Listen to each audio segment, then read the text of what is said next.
This is the Parliament Channel and Parliament Radio 105.5 FM.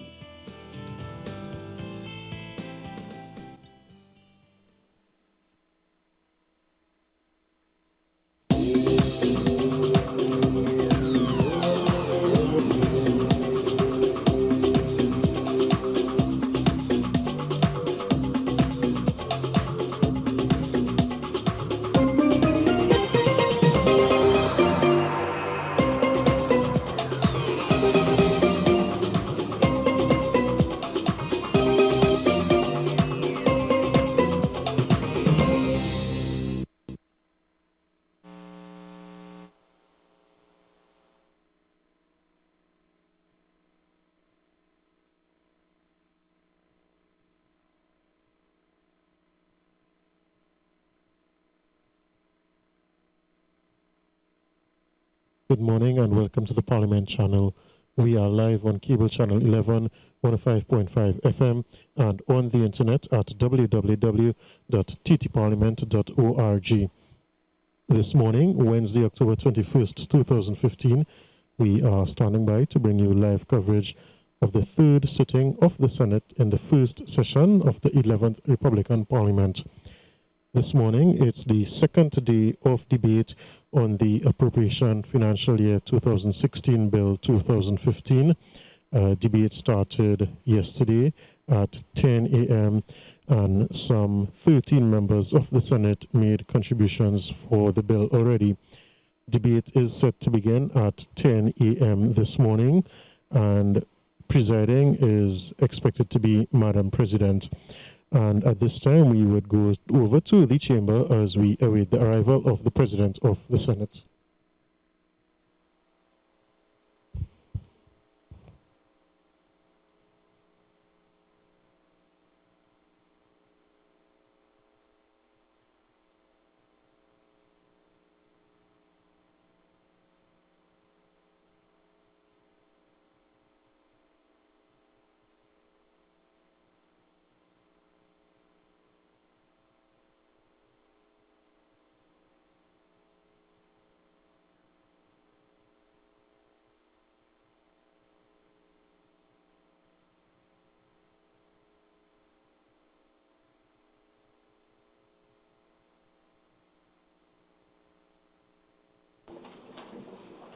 Honorable the President.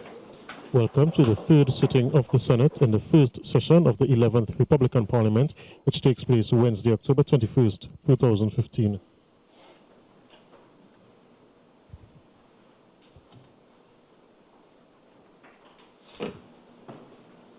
Let us pray. Almighty God, we willingly acknowledge you as the Supreme Being, most gracious and most merciful. Look down, we beseech you, on us who are members of this Senate, and deign to assist us in the duties that we have to perform on behalf of our beloved country of Trinidad and Tobago. Open our eyes to see the truth and help us to accept it with all its implications into our lives. Direct us, O Lord, in our deliberations, so that setting aside private interests, unwholesome prejudices, and personal affections, we may treat all matters set before us with honesty, courage, and conviction. Through all we say and do in this Senate, may we give glory and honor to your holy name, inspire confidence in our fellow citizens, and make a positive contribution to the peace and prosperity of our nation. Amen.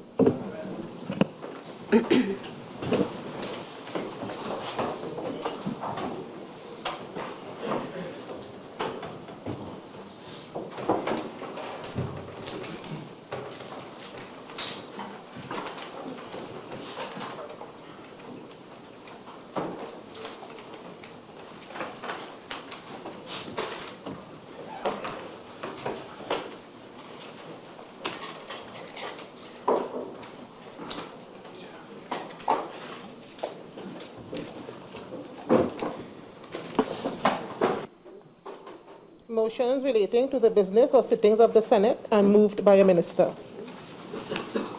Leader of Government Business. Madam President, as senators may be aware, The period for the appointment of joint select committees pursuant to Section 66A of the Constitution expires on October 22nd, 2015. In light of this fact, I beg to move that the time for the appointment of members of these committees be extended to Friday, 12th November 2015. Honourable Senators, the question is that the time for the appointment of members of the Joint Select Committees established in accordance with Section 66A be extended to Friday, November the 12th, 2015. All in favour say aye. Aye. Any against? I think the ayes have it. Public business, government business, bills second reading.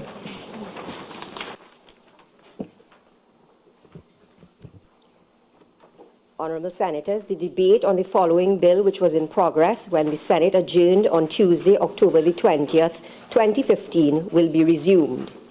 An act to provide for the service of Trinidad and Tobago for the financial year ending on the 30th of September 2016.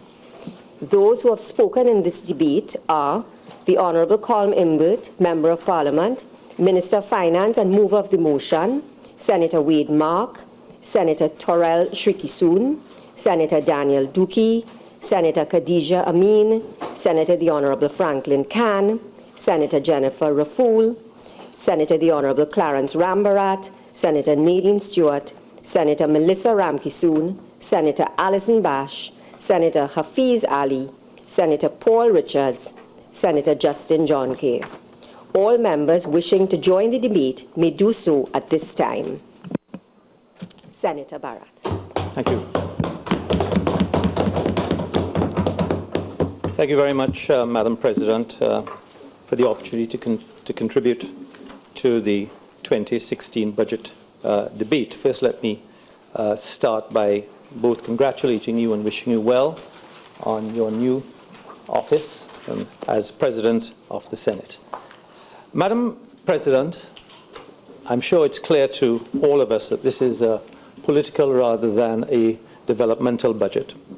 It is woefully short on policy prescriptions that are required to build on the strong platform left behind by the last government. It is riddled with inconsistencies and inaccuracies, which I will point out at a later date, but deliberately calculated, Madam President, to mislead the nation regarding the true state of the country's financial affairs. Its sole purpose is to create panic and to spread fear amongst our citizens. Essentially, Madam President, it is bad politics at the expense of good economics. It is a document, Madam President, I hasten to add, that shows a complete lack of understanding of our economy and what is necessary to take us forward in this new world where we face new global dynamics of trade, of differences between how we do business in future. And it shows a pathological disregard, Madam President, for sound and stable financial management and economic direction. Madam President, the Minister had a golden opportunity to present a roadmap for a better Trinidad and Tobago, but instead he gave us a dim and dismal document without any hope, inspiration, or any plan for future generations. Madam President, the bombastic and sanctimonious opening statements of the budget, and I quote, "People of TNT rejected the politics of deception, betrayal, greed, arrogance, waste, and mismanagement," totally and conveniently ignores the history of the PNM themselves as the most notorious and corrupt organization this country has ever seen. From O'Halloran to Calder-Hart, Madam President, the Tesoro scandal, the $100 million Caroni complex, Caroni Racing Complex, the gas station fiasco, exposed by then Jean Miles, public servant, who, as a matter of fact, died almost pauperized and as a vagrant. The McDonnell Douglas kickbacks, the Mount Hope Medical Complex, ISCOT, the two failed summits, the National Oncology Center that's cost this country $100 million that we had nothing to show for, the Prime Minister's Residence and Diplomatic Center with the $3,000 bed sheets, many of you in the back may not know of, They aborted 50 early childhood learning centers that were supposed to have been built by Haji, the Korean company. They absconded with 40 million Trinidad and Tobago dollars. The 3 performing arts centers, Madam President, one of them now shut down, unusable. The other not yet completed. World GTL, $3 billion of taxpayers' money down the drain. Alutrint, Alutech, the Taruba Stadium, Las Alturas, the refinery upgrades, the waterfront project that was supposed to have cost, and we were told in this House, $1.8 billion. When we did the research, it cost over $4 billion and will mortgage our children's future for 17 years. The OPVs, the inoperable fast ferries that we bought from Austral in Australia, that's now parked up somewhere. The MV Sue, that has never moved a day in its life. The useless blimps, Madam President. The Tamina Intech Park that we've only just completed, that was $2.2 billion spent on it by the previous government. We've only just found a tenant for that building in August of this year. The $500 million rapid rail, Madam President, the secret scholarship fund, and all of it encapsulated in one chilling statement by a P&M stalwart and former colleague of the Minister of Finance. And I quote, "All are we thief." That is what we are faced with, Madam President. The Finance Minister conveniently forgot when he hurriedly made his way to the UF Commission. And as a self-labeled expert, he went to the Commission and accused the now Prime Minister of fiddling the funds and fiddling the books at Cleaver Heights. He asked where the $10 million gone. He accused the now Prime Minister of fronting for a Syrian construction company. Madam President, this is all a matter of public record. This is a commission of inquiry paid for by taxpayers' money. When the now Prime Minister's attorneys responded, they said, and I quote, "In our final words to the Commission, given the conduct of Minister Imbert before this Commission, we feel constrained to comment on what may be viewed as an abuse of public resources to pursue a private agenda." This is the man who stands in the Parliament and talks about corruption and nepotism and cronyism. This is a man who was accused in the same UF Commission by the same contractor, and in fact referred to the Director of Public Prosecutions of brazen malfeasance in public office and called upon the DPP to investigate it. So, Madam President, I put no store in the opening statement made by the Minister of Finance because he has absolutely no moral turpitude to be talking about corruption and nepotism and cronyism in this Parliament.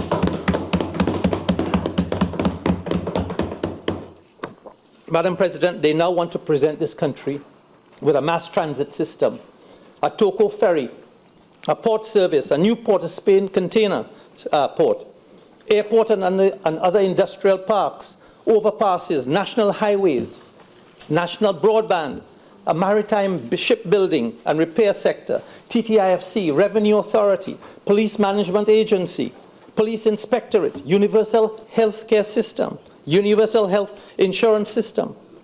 Madam President, when it comes to transparency and accountability, I just want to put on the record the one thing, and that is, I want to remind this House that it was the People's Partnership Government that introduced the Standing Finance Committee that saw every single Minister of Government being grilled regarding the expenditure of their ministries. It was this People's Partnership Government that introduced Prime Minister's Question Time, where for the first time in the history of this country, on a monthly basis, the Prime Minister was forced to get up and respond to any question asked of her by any member of Parliament. It was this People's Partnership that brought into this House the procurement legislation, which was voted, of course, against by the then P&M opposition. So this, Madam President, is the document that is placed before this House, masquerading as a budget presentation. And you know what? Having lamented the state of the country's finances, and the condition of the Treasury, the minister then proceeds to unveil the largest budget expenditure in the history of Trinidad and Tobago. You know, Madam President, what they're essentially saying is that they've been able to increase the budgeted expenditure over the prior year as a clear signal that the confidence and the soundness of the national purse was in good hands.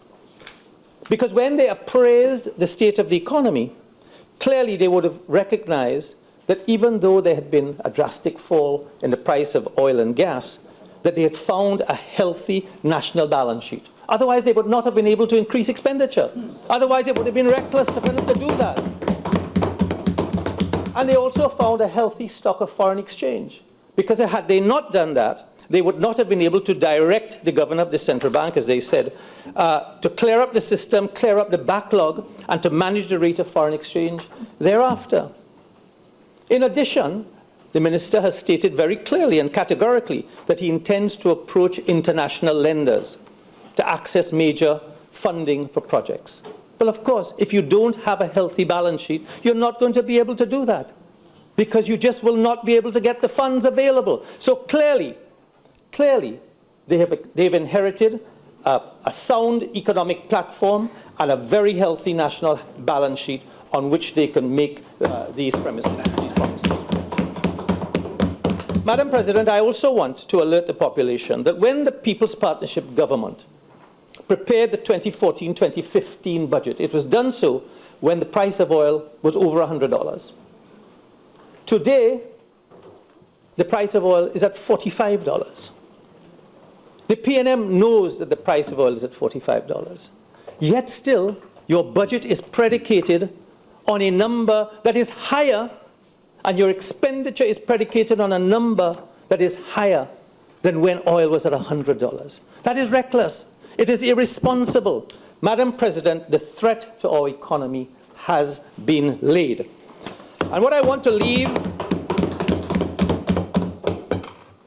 the nation with today is the deception and the dishonesty that has been displayed in their very first budget, and that the integrity of the PNM has already been called into question.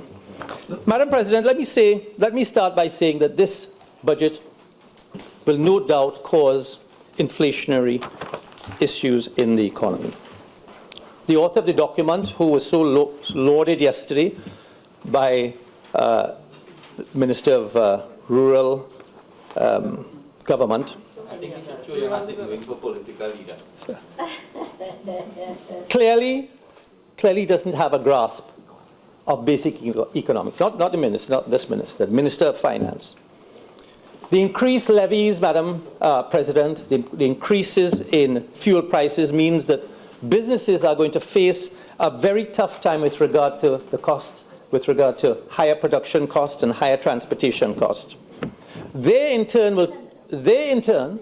will transfer those additional costs to consumers and to other businesses through these higher prices. We may soon see spiraling inflation, out of control possibly, in every sector of the economy. We may even see layoff of employees and workers as a direct result of these organizations and these small businesses not being able to cope with these increased costs. In fact, Madam President, we know that some basic food items have already gone up. Doubles, we know, has increased in price. We also know that taxi fares have gone up in certain parts of the country. And we've not yet taken into account the additional costs of transportation costs of goods. And we've also certainly not, because it's an unknown factor, we don't know the effect of the increase on VAT in a myriad of products that we are told is coming, what effect that will have on the cost of doing business.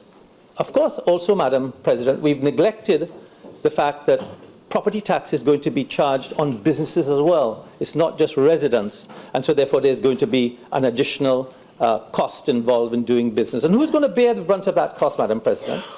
Surely it's going to be the consumer. So, Madam President, it's not likely to be a very Merry Christmas for many of our citizens. You know, on the one hand, Madam President, on the one hand, the minister has increased the tax allowances for those earning between $5,000 and $6,000. But I want to tell you that the $250 saving that they're going to make is certainly going to be eroded by the additional costs that I just spoke about, the additional costs of living that they're going to have to encounter. But more than that, there are 42% of the working population today earning less than $5,000 a month.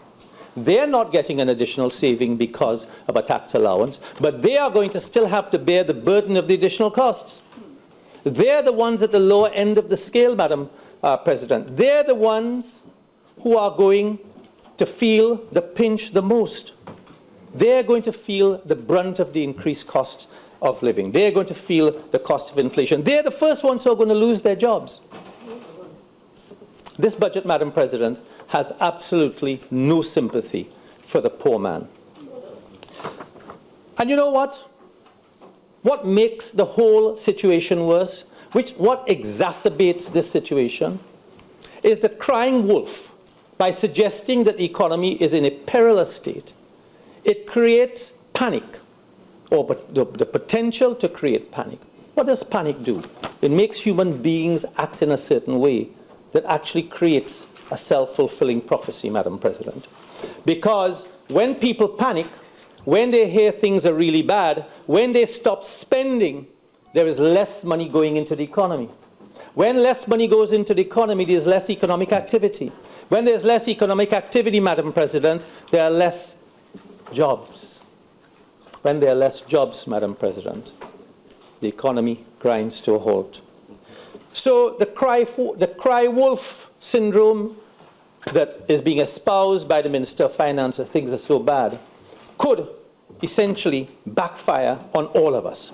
It's a reason why people like Alan Greenspan and now Janet Yellen, who is the chairman of the Fed, they are very cautious about the signals that they send. They're very cautious about what they say because they understand very clearly that they have a responsibility, that people hang on to their very word to make their decisions. But clearly in Trinidad and Tobago, we have no such responsibilities. Madam President, let me talk a little bit about the macroeconomic fundamentals of Trinidad and Tobago, because everything hinges on the macroeconomic fundamentals. In 2010, when we came into office, this country suffered for the first time negative growth of 4%. It was the first time in 17 years since 1993. Inflation year on year in July 2010 was running at 14%. We inherited at that time the CLICO debacle, $20 billion. We inherited $2.2 billion payable to contractors. We inherited $1.8 billion in outstanding refunds for VAT. And we inherited over 70 outstanding union negotiations that had not been dealt with by the previous regime. What the PNM is saying today is that we are at fault for having settled those very same arrangements in the last few months, something that they didn't do. It's a responsibility that they deflected from in 2010 and they passed it on to the next regime. But we fulfilled our obligations. But that essentially was what confronted us in 2010. And you know, much has been made about the budget deficit that this government has inherited. But let me say, first of all, for many of you who may not know, because you may not have a financial background, the $7 billion deficit is only an estimate. That will change in the next few months. But secondly, I want to remind all of us that the budget deficit that the People's Partnership inherited in 2010 was $6.4 billion. And that's not an estimate. That's an actual number. $6.4 billion we inherited in 2010. But you know, Madam President, if one were to look back at the review of the economy, because much has been said about reversals of fortunes and how much money has been spent and so on. If one were to look back at the review of the economy in 2009, you will see that the surplus, you will see that at the end of 2008, there was a budget surplus of $11.8 billion. So the PNM government went from a budget surplus of $11.8 billion, a surplus at the end of 2008, to a budget deficit of $6.4 billion at the end of 2009. That is a reversal, my friends, of $18.2 billion in 1 year. $18.2 billion in 1 year was the reversal. But I'll go further. The Minister of Finance has made much of the cash balances of this country. I had a cursory look at the current account balance, which is the cash balance held at the Central Bank of Trinidad and Tobago in 2008. In 2008, the current account at the Central Bank of Trinidad and Tobago, according to the Review of the Economy 2011, was $8,518,000,000 US dollars. That, Madam President, is equivalent to 53.6 billion TT dollars. The cash balance, the current balance at the central bank. In 1 year,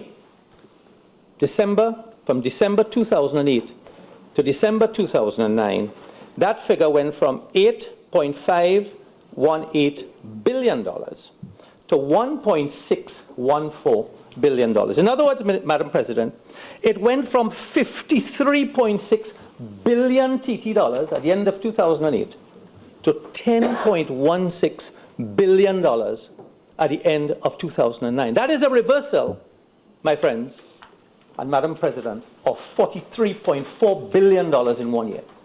$43.4 billion in 1 year. This is not me saying this. When you get a chance, have a look at the Review of the Economy. So when your Minister of Finance stands in this House with his smug look, talking about reversal of finances. Senator Bharath, please, let's not use those descriptions. All right? When the Minister of Finance stands in any of the houses and he speaks about reversals of fortunes, you must tell him that between 2008 and 2009, under the PNM regime, there was a reversal of fortune of $43.5 billion on the current account. But you know what, Madam President? We didn't behave like whimpering little prima donnas. We got on with the job. We got on with the job of running the country. You know, additionally, Madam President, I want to question whether it was deliberate on the part of the minister or whether he simply didn't know. That why did he exclude from the 2015 fiscal year, why did he exclude the one-off revenue items that he's now including in 2016? Comes across as unusual, because all of those revenue items were known to us to have come in September of 2015. Why were they excluded from the 2015 fiscal account? And I'll name some of them. 3.84 billion TT dollars came in for TGU. Why was that not included? The $1.5 billion for the IPO of NGL, why was that not included?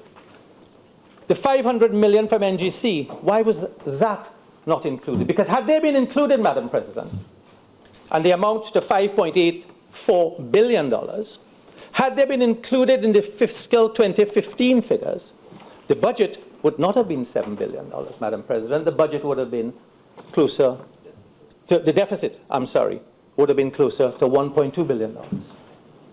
We ask ourselves, why is it that those one-off revenues were brought into 2016 to prop up 2016 and to deliberately make 2015 look worse than it was? And that is a serious question, because it sends all kinds of repercussions to the international agencies, Madam President. But you see, many will say that the minister was playing petty politics with the country's finances.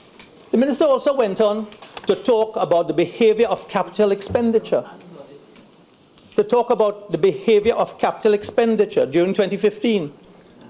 He actually suggested that capital expenditure was ramped up because of the election. The capital expenditure for all of 2015, Madam President, was $8.3 billion. I want to put it on the record of this venerable House, Madam President, that over the last decade, the top 3 years in terms of expenditure on capital items occurred under the last P&M regime. In 2007, Madam President, they spent $8.66 billion. In 2008, $10.13 billion. And in 2009, $9.05 billion. But figures on its own doesn't make much sense.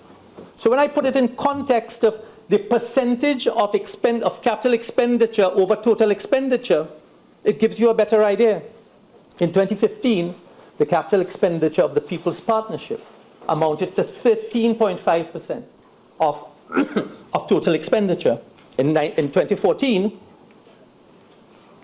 it was 13.45.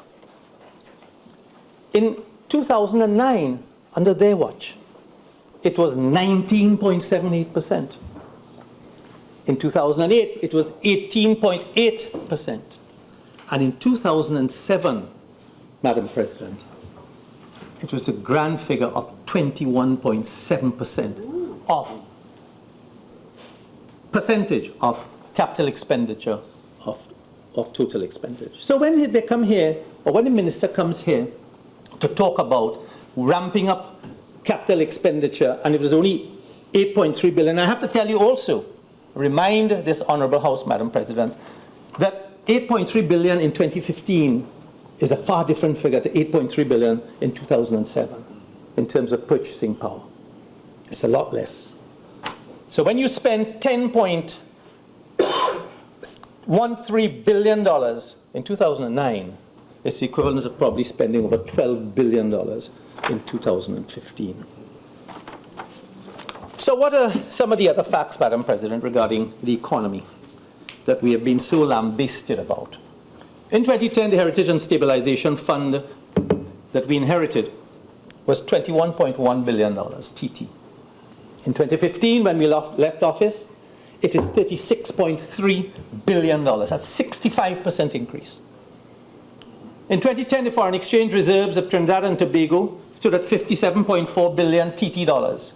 In 2015, when we demitted office, it stood at $65.47 billion, an increase of 14%.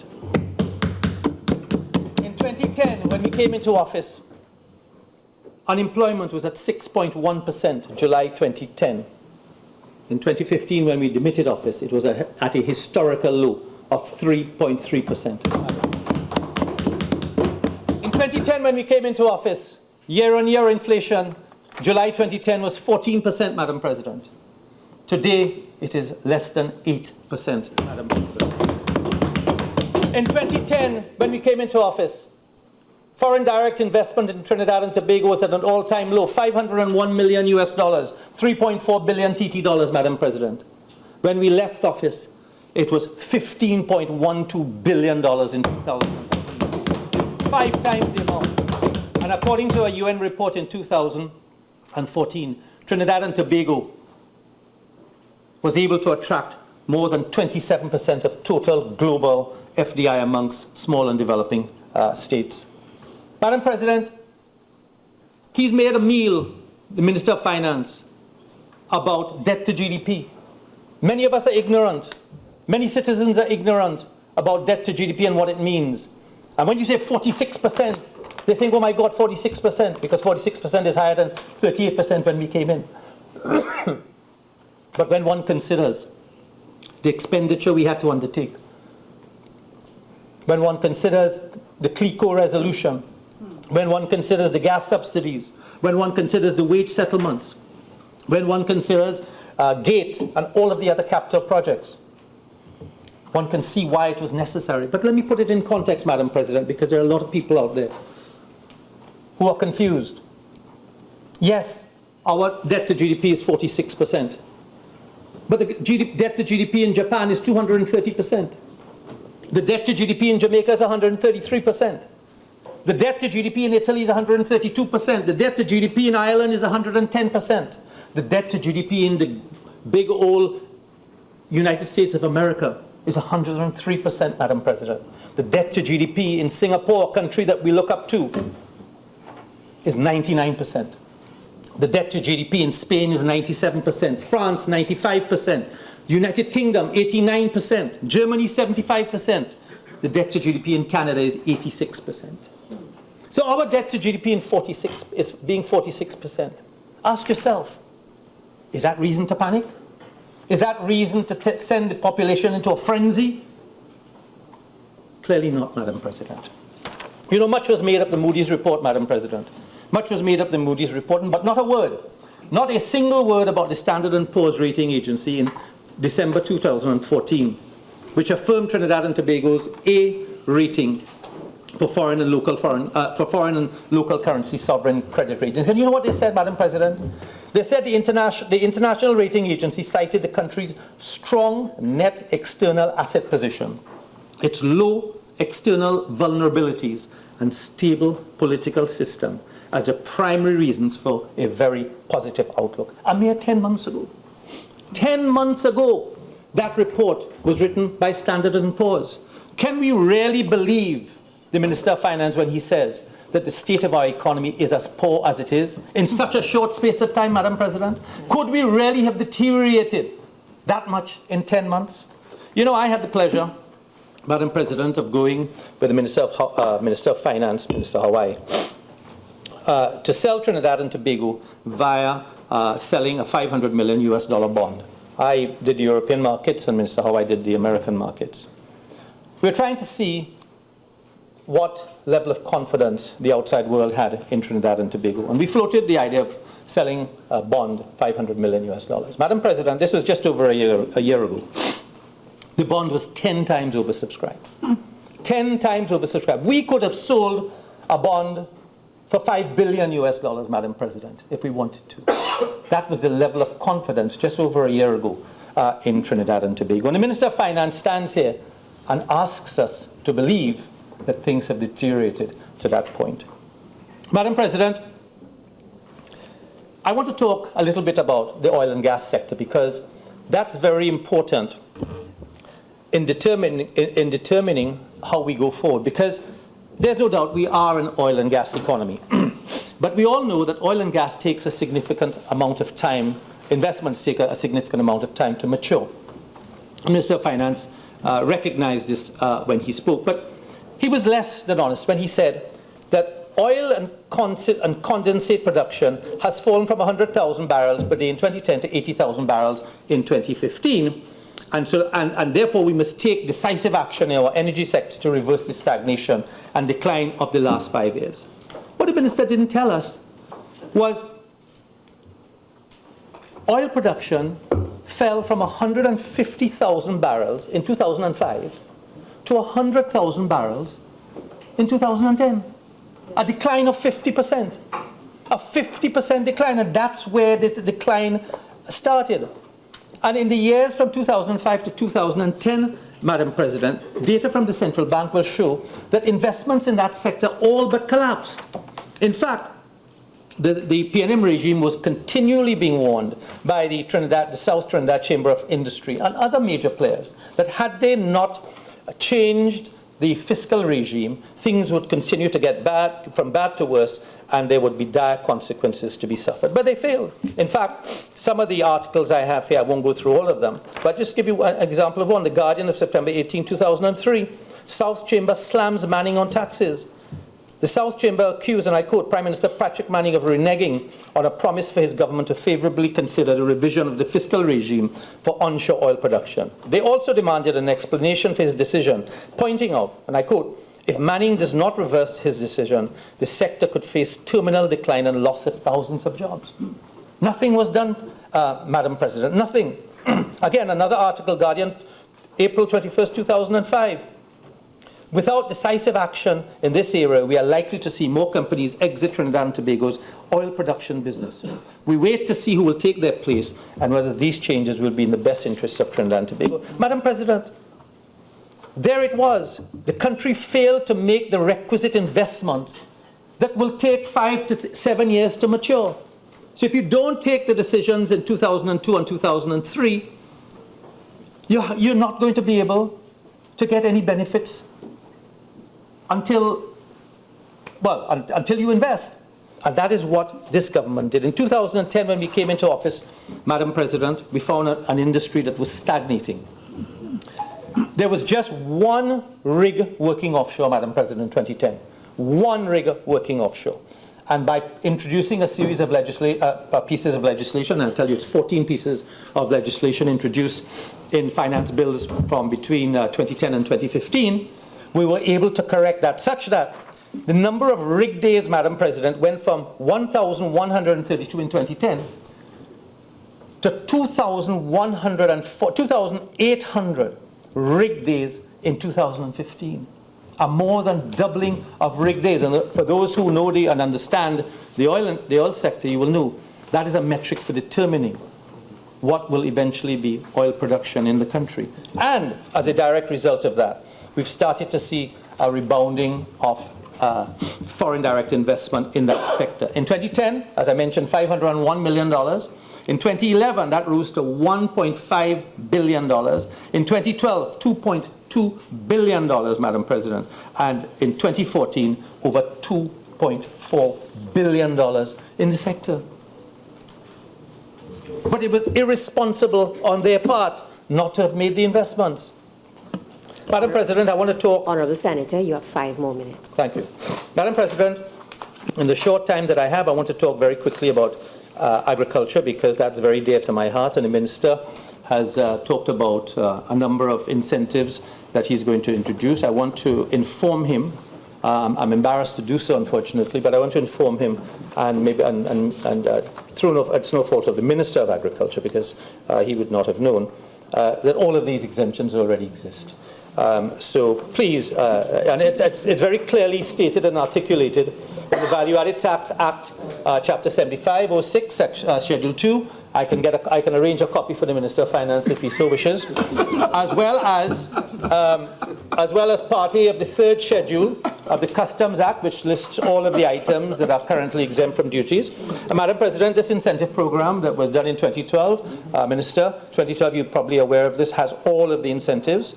And I know that many of those involved in the sector have been up in arms, people like Mr. Joe Piri from Caribbean Chemicals and Mr. Kamal Hakim, who have been in the sector for many, many years, and they both said they are perplexed and confused at the Minister's statement, because all of these incentives have been in place for very many years. I'm also a little bit perplexed with the Minister's statement that essentially he'll be working primarily on structure and so on, when in fact the Minister himself in his budget statement has reiterated and reinforced the need to increase food production as an immediate step. So there seems to be a little mismatch. The other thing I want to just very briefly talk about, Madam President, is immigration forms that the Minister mentioned. The immigration lines that will be removed because there's no need for immigration anymore. I'm just letting you know that since June 11th, the Cabinet of Trinidad and Tobago took that decision, and I actually made the announcement at a post-Cabinet meeting on June 11th, 2015. And with regard to a 10-year passport, Madam President, I have a 10-year passport here in my hand. That was issued to Mr. Prakash Ramada. I'm also aware that there are some members on that side who have received 10-year passports. So please inform the Minister of Finance that these are already in place. So there's no need to. He's sleeping on the job. He's suffering from insomnia. Mr. Prakash Ramada. So please don't waste time trying to reintroduce things that have already been done. Madam President, I also want to make mention, I know that Senator Amin would have talked about the politicization of GATE and the graduate trainee. I'm also very concerned that this may not become another slush fund for the PNM. We are well aware of what the Equal Opportunities Commission would have stated regarding the suspicious scholarships that were granted under the last regime. And they also, I quote, records indicate that the vast majority of applicants who were granted financial assistance by the ministry lived in constituencies ruled by the People's National Movement, the commission concluded. So we want to be certain that these funds are not going to be used for the graduate training program and also for GATE, not going to be used for party hacks. So, Madam President, as I conclude, the minister needs help, clearly, and very fast, and very fast. What this adds up to, Madam President, is something I call depression economics, because the entire country is depressed, and therefore, Madam President, yes, the entire country is depressed. It's depression economics. Madam President, this really is just a hodgepodge of stolen ideas. It's a surreptitious and deceitful document that regurgitates a lot of rejected proposals from the past. And it's an open assault, as far as I'm concerned, on the middle class and the lower income earners of Trinidad and Tobago, clearly prepared in conjunction and collaboration with the IMF. And again, unfortunately, Madam President, we seem to have surrendered our sovereignty to an international institution. But in any event, Madam President, it contains no notion of how we're going to sustain income, no revenue-generating measures beyond 2016, apart from suggesting a continuous sell-off of our state assets to fund the vanity projects, much in the same way that a piper does to maintain his habit, Madam President. PNM has also always been about talk rather than performance. 1962 to now, they've always promised but never delivered, Madam President, and that is their habit. Madam President, we're not all in this together, and unfortunately, the Minister of Finance has not given us any comfort that he knows what he needs to do to take this country forward. Madam President, I thank you very much.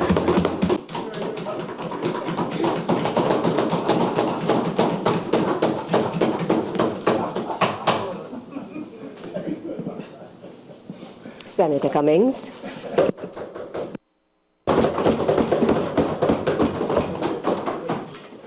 Thank you, Madam President, for the opportunity to join this debate. The Appropriation Bill 2015. Let me take this opportunity to congratulate you on your elevation to the position of President of the Senate and to wish you all the best during your tenure. I thank Almighty God for this privilege to be of service to the people of Trinidad and Tobago. It is indeed a humbling experience, and I thank the Honorable Prime Minister for the opportunity to serve as a senator in the 11th Parliament of this Republic. I wish to say that I take and I intend that my contributions during my term will be as meaningful as possible and will certainly work towards uplifting the state of our republic as we move forward. Madam President, it is said that it takes a village to raise a child. And so I wish to recognize my small village of Indian Trail in Couva, unknown on the national stage, but a community of hard-working, God-fearing, loving, and affectionate people. I wish also to pay tribute to Agnes and Cyril Cummings, my deceased parents, for the guidance I received as a child, and to my many teachers and lecturers who helped to shape who I am today. As I begin my contribution, I want to thank the Minister of Finance, the Honorable Colm Imbert, who I think did a remarkable job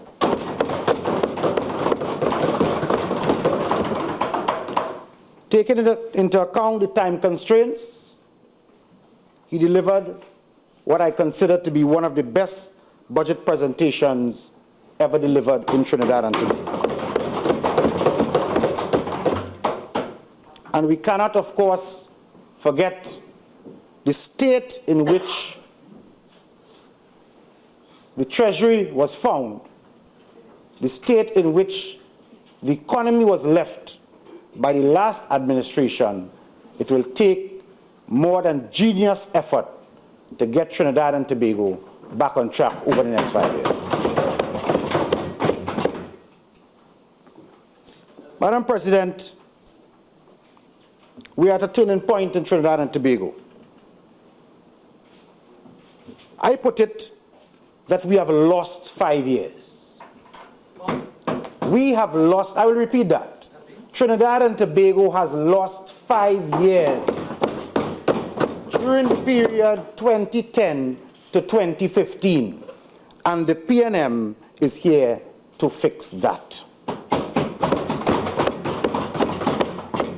The theme of the budget reads restoring confidence and rebuilding trust.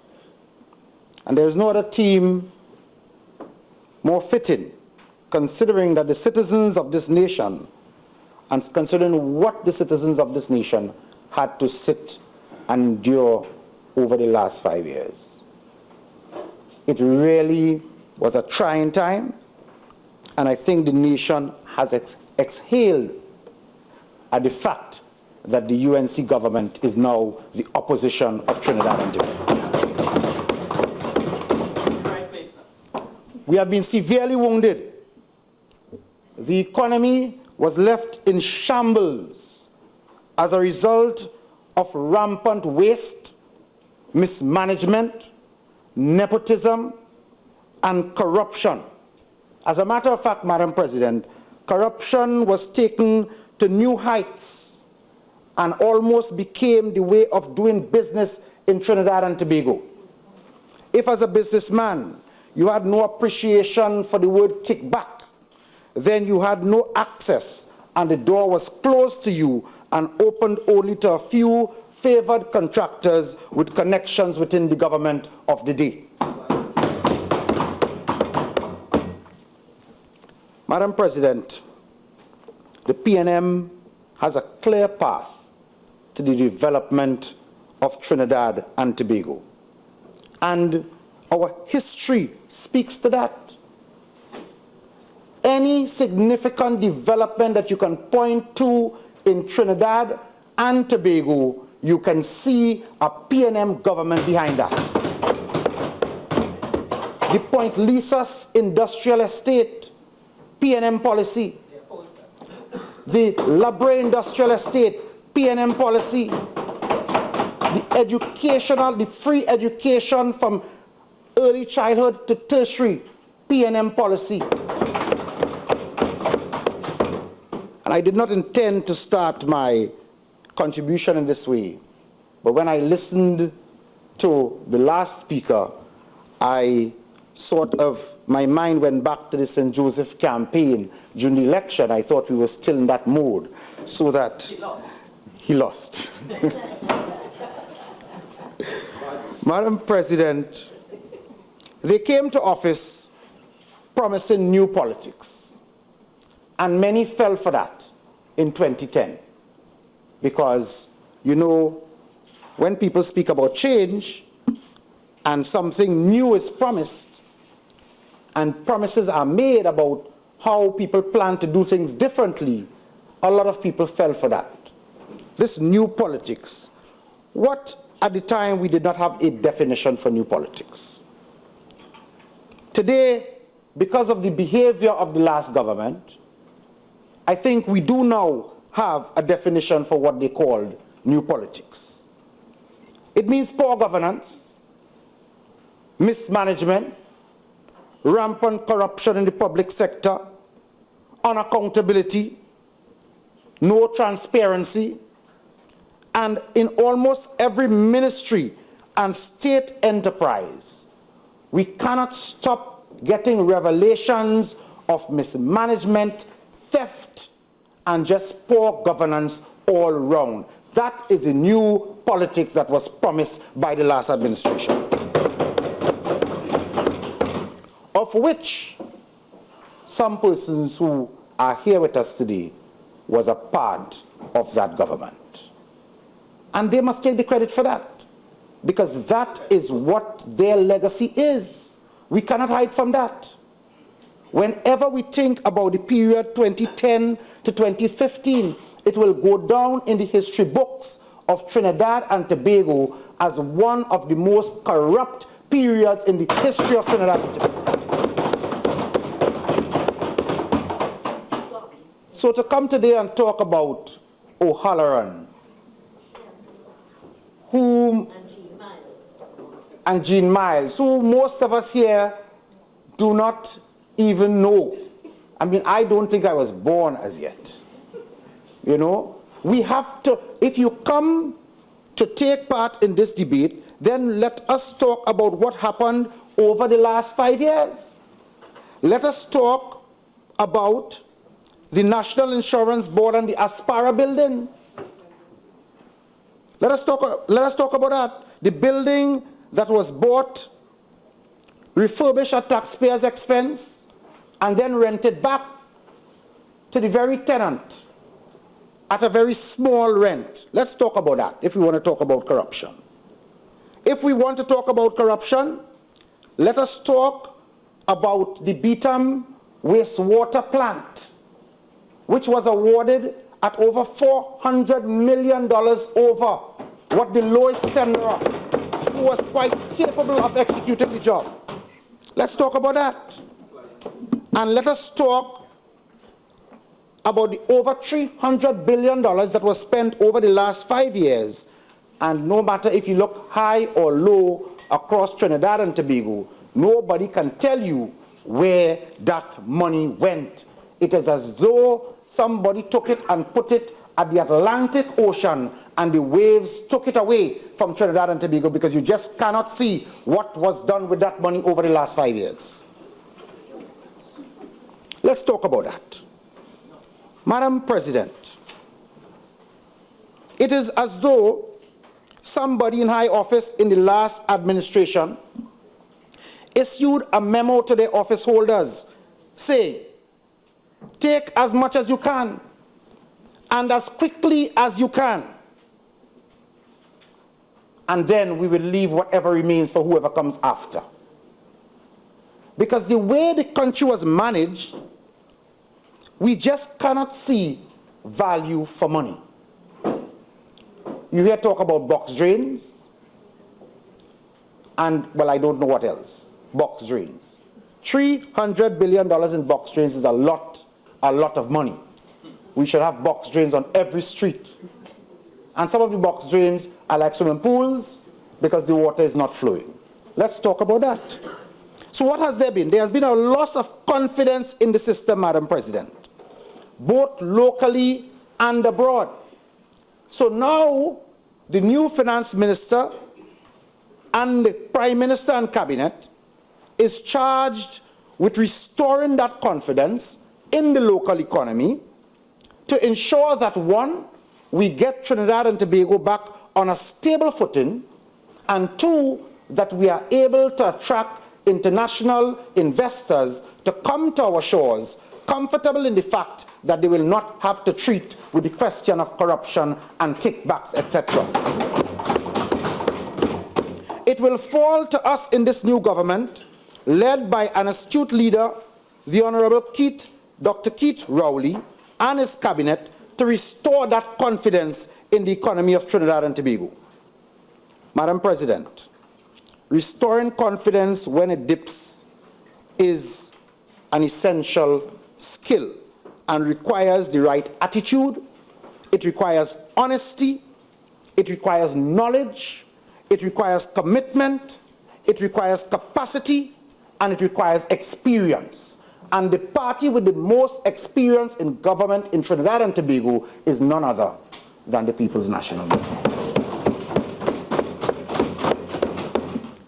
I can safely say that the Honorable Prime Minister and his government possesses the essential qualities and is fully equipped to undertake the task to restore decency and order to Trinidad and Tobago. We owe it to the people of this country. We owe it to the future generations to fix it and to make it right and to make sure that it never happens again. Someone was saying to me recently, and I do agree with them, that the UNC had 2 chances to run this country. And on both occasions, they have proven one thing, and that is they are just not up to the task. They just do not know how to do the job. Because with all the rampant corruption, somebody could have stood up, somebody could have snapped a hand, somebody could have whistled in the cabinet and said, no, this is wrong. We shouldn't do it this way. We must leave a heritage for our children. We must leave something for the future generations to enjoy. We cannot have the state enterprises spending money. WASA should not be owing $1 billion in debt. The NGC reserve should not be spent to give money to our friends and favorite contractors. Somebody should have stopped it. The very people who today are trying to say that the Minister of Finance is painting a picture of doom and gloom had the opportunity to say, stop, stop, stop, please. Let us stop spending the people's money in this way. And apparently nothing was said. Madam President, the new government of Trinidad and Tobago will not shirk its responsibility to ensure that the people's business is conducted in a manner that is transparent, that is honorable, and that is right by all the people of Trinidad and Tobago. And I will take a drink of water at this point, please.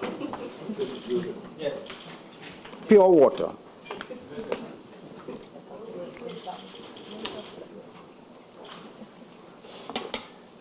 Madam President, we witnessed over the last 5 years the neglect of the city of Port-of-Spain and our urban centers. I imagine that there may not have been a plan, because if you are to position your country as the development plan in our 2020 vision, now 2030 vision, to see Port-of-Spain as a financial capital, as a financial center in this part of the world, then certainly your capital city needs to have the full attention of the government. And what we saw over the last 5 years, while it was spoken of as decentralization, was really the neglect of the capital city. The People's National Movement government, through its urban development plan, will restore and reinvigorate the capital city of Port-of-Spain to put pride back into the hearts of the residents of Port-of-Spain and the citizens of Trinidad and Tobago.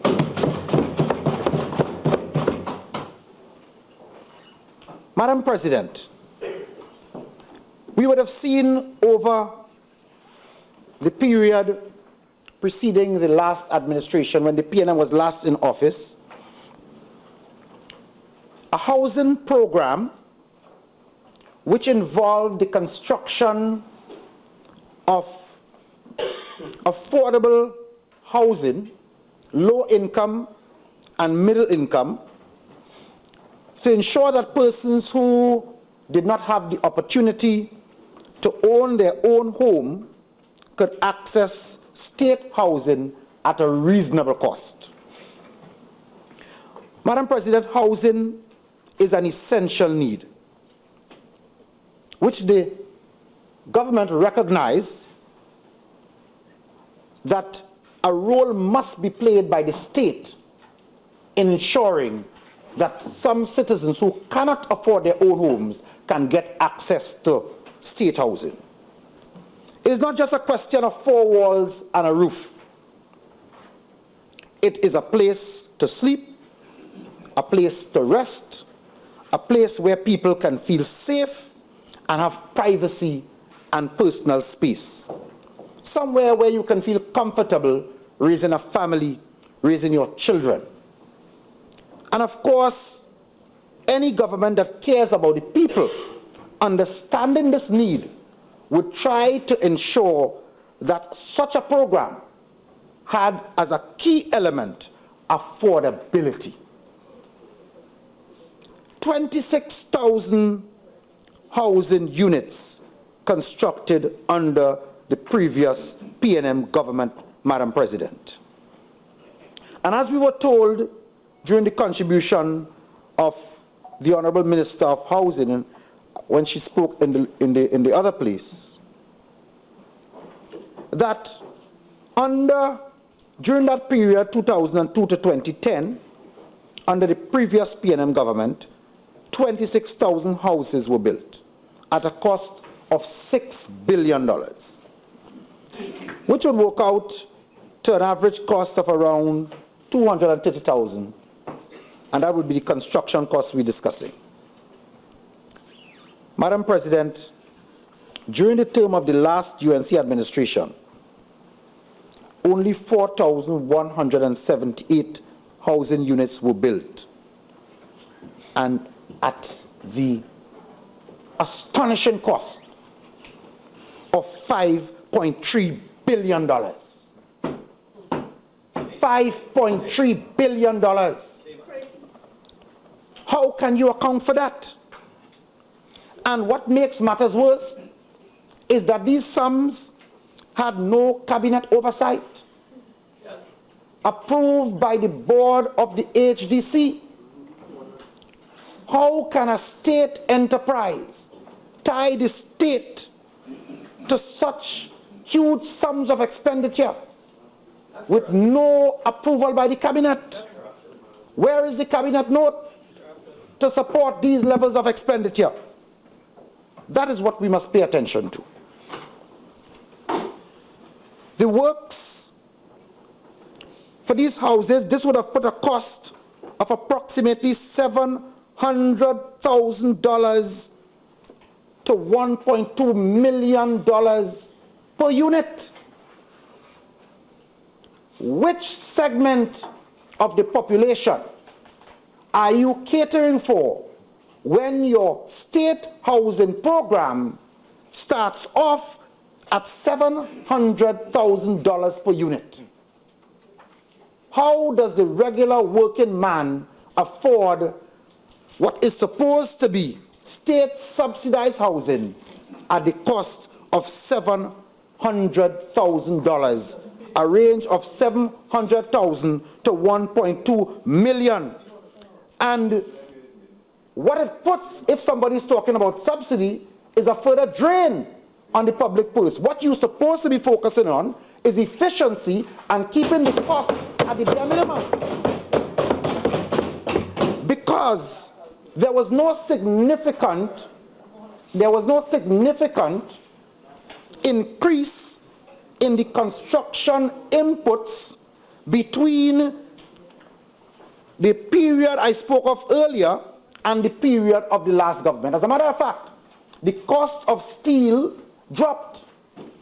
There was minimal increase in the cost of cement, and aggregate cost has remained almost constant. What then accounts for the cost of a unit moving from $230,000 to the first figure on their range of $700,000? And the only explanation could be waste, mismanagement, and the favorite word, kickbacks.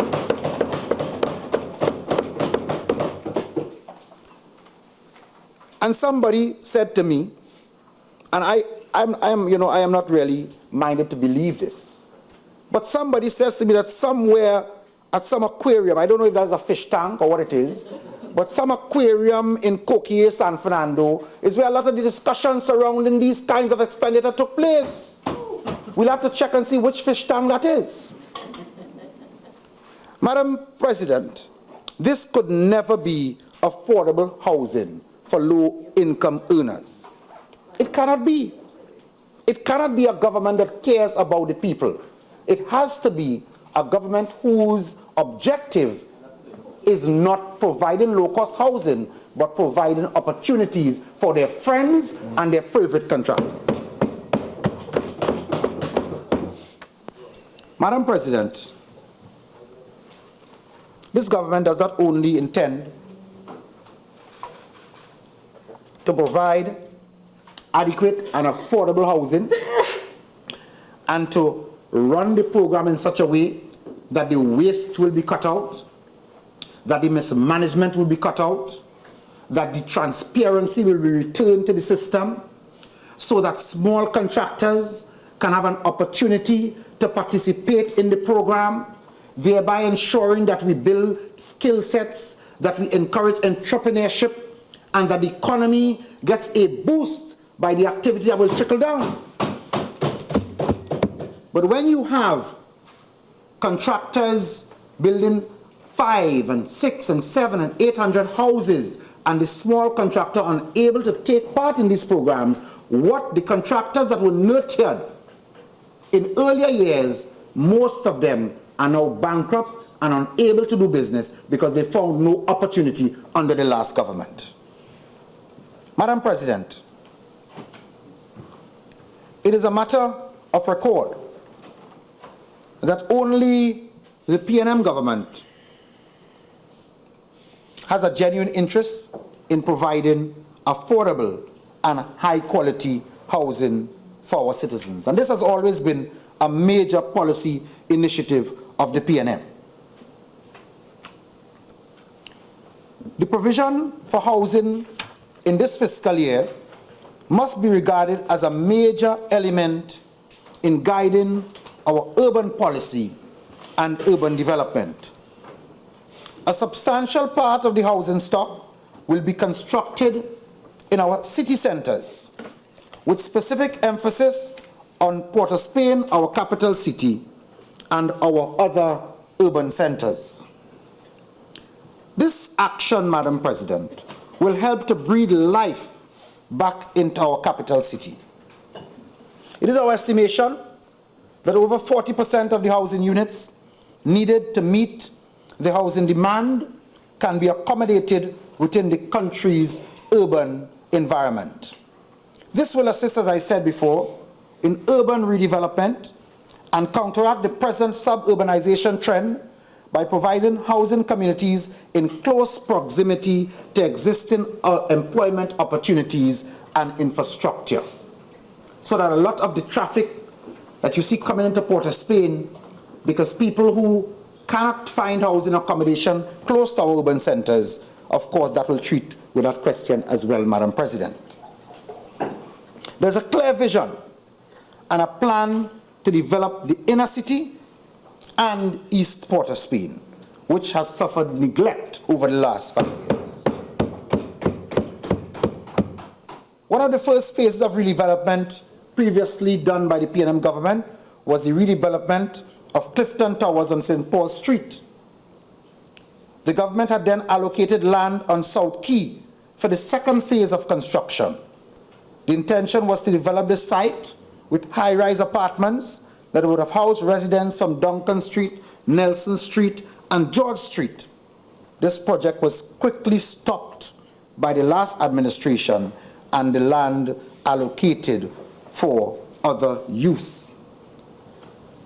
What the previous administration did not understand during the 5 years of their tenure is that after you campaign and after you are elected as the government, you are the government for all the people of Trinidad and Tobago.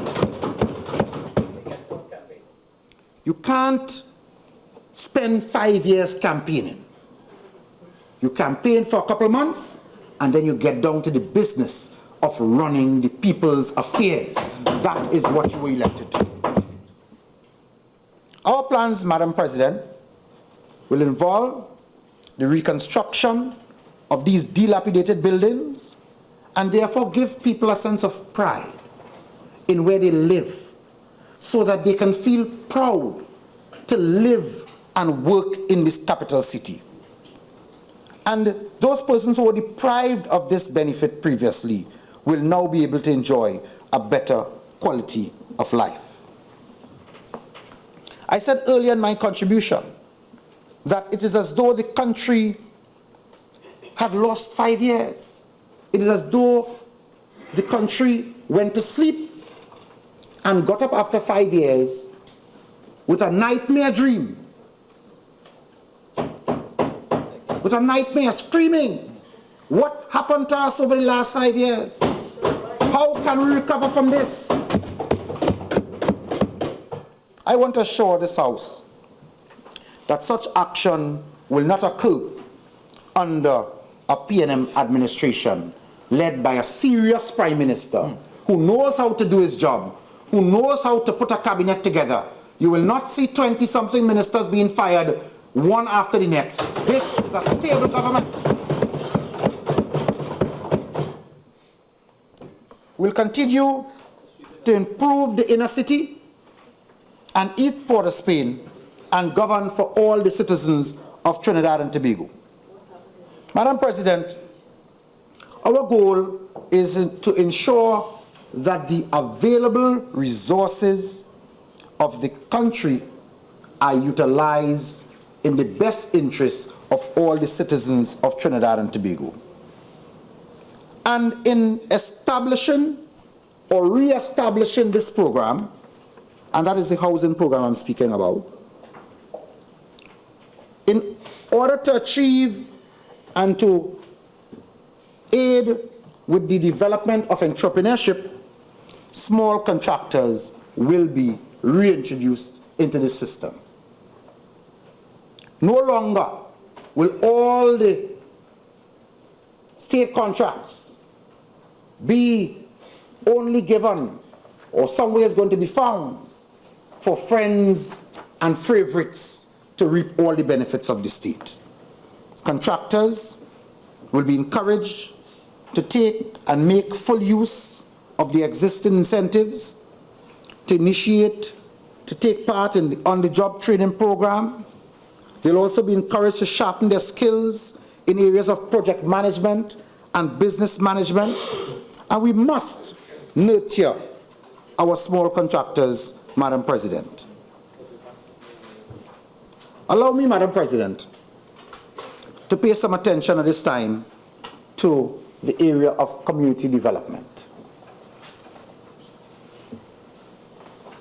Madam President, Trinidad and Tobago is blessed with a diverse culture and has the potential to be a leader in innovation.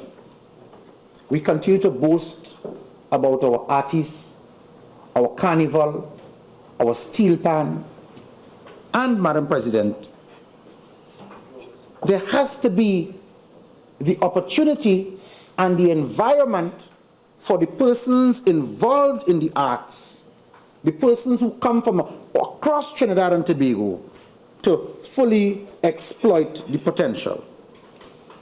The government has made a sustained effort to support the development of a more innovative society through the promotion of cultural awareness and the preservation of our cultural heritage. This government recognizes that music is one area in which Trinidad and Tobago has already made its mark in innovation.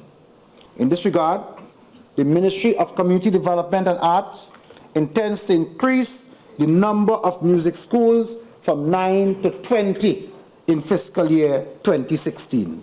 And this will come at a cost of $6 million. This will ensure that there is further exploitation of export possibilities in this area, as well as the transmission of these skills and expertise to future generations.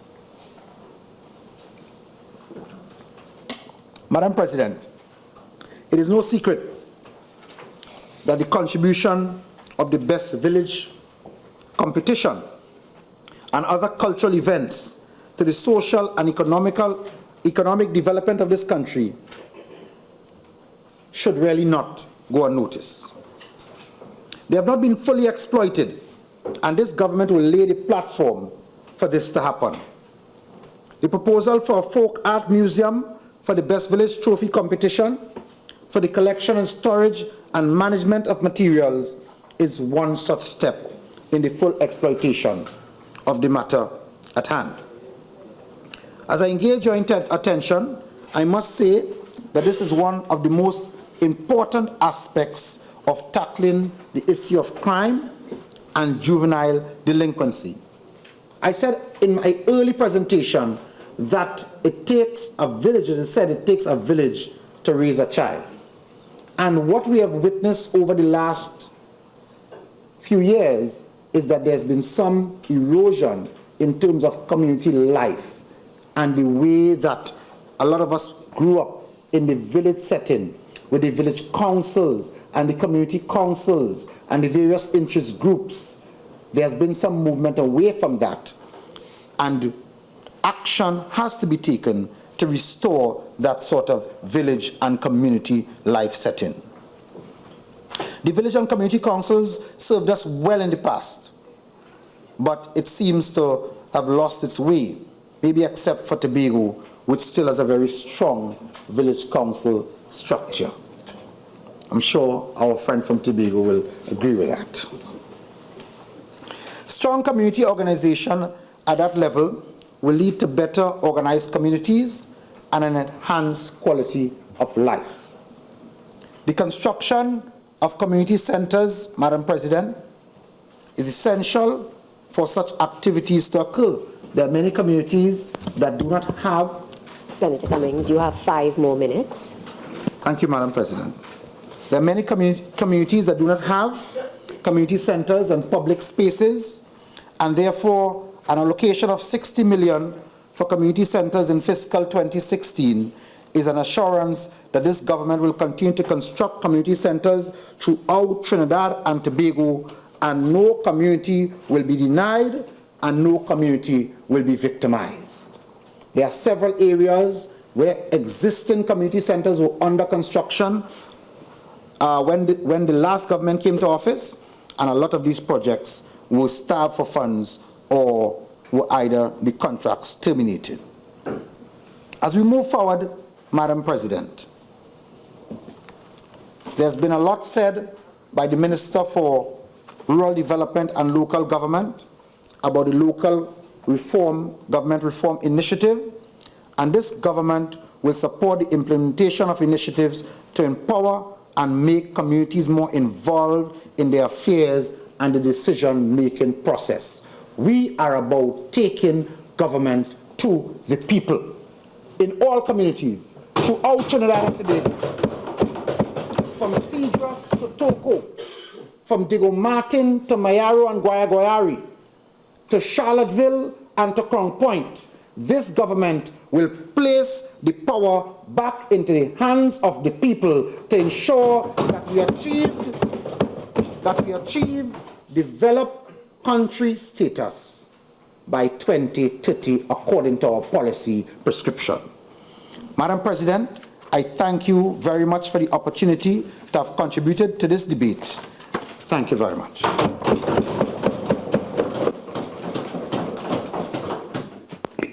Senator Roach. Thank you. Madam President, I thank you for the opportunity to contribute to this debate on the Appropriation Bill 2016. Permit me first, like others, to congratulate you on your appointment as President of the Senate of the 11th Parliament of Trinidad and Tobago. I wish you the patience of Job and the wisdom of Solomon as you preside over the affairs of these chambers in a firm and impartial manner befitting of the nobility and trust of the high office you hold. I also must welcome and extend my congratulations to the newly appointed members of the Senate and those of us who have been given another opportunity to return here to do public service for the love of country. To my former colleagues who are no longer here, I wish to publicly thank them and place on record my sincere gratitude for their sacrifices and contribution to the continued development of our country. Madam President, while I am on the track of welcoming and acknowledging the positive of our colleagues, past and present, I need to single out two former independent senators, Senator Helen Drayton and Senator Dr. Rolf Balgobin, who have gone on to continue their service to country in a different establishment, in the TTMA and in the GISL. While there was some disquiet in certain quarters with regard to the appointment of Helen Drayton to the service as chairperson of a government entity, I see no negatives associated with same when based on the former senator's qualifications and suitability for such an assignment. As we must all know by now, her appointment was not a novel one or one without precedent by former administrations. I remember living in South Africa after the first all-inclusive general elections, when I had served as an international monitor. The African National Congress was led by the highly respected and loved President Nelson Mandela, who was also considered the moral leader of the world due to the fact that following his 27 years of unjustified imprisonment because of his stance to end racial discrimination in his beloved country, he embraced forgiveness and reconciliation in word and deed as an imperative to set the wrong right and steer his politically and racially divided country on the path of racial harmony and economic prosperity. The ANC in 1994 general elections had secured enough majority in parliament to govern on its own and, if need be, change the constitution as it deemed fit, but never used its parliamentary majority to do such a thing. As a matter of fact, President Mandela appointed some from among his arch political rivals, the National Party NP and the Inkatha Freedom Party, the IFP, who at times had fought running violent battles in the streets of South Africa, to be members of his cabinet in the government of national unity. He even appointed at one time Chief Dr. Mangosuthu Buthelezi, the IFP leader, to act as president when both he and his vice president were out of the country. That went a long way and had a major impact on the psyche of political hostility and distrust, that was still simmering after the elections. I said all of that to say this: there can be positive gains for any government and the country when it sees fit to appoint any citizen from either the opposition or independent bench, or any member not in parliament to high public office, whether it's in the cabinet or elsewhere, in public service, if that person can make a meaningful contribution to the advancement of the affairs of Trinidad and Tobago.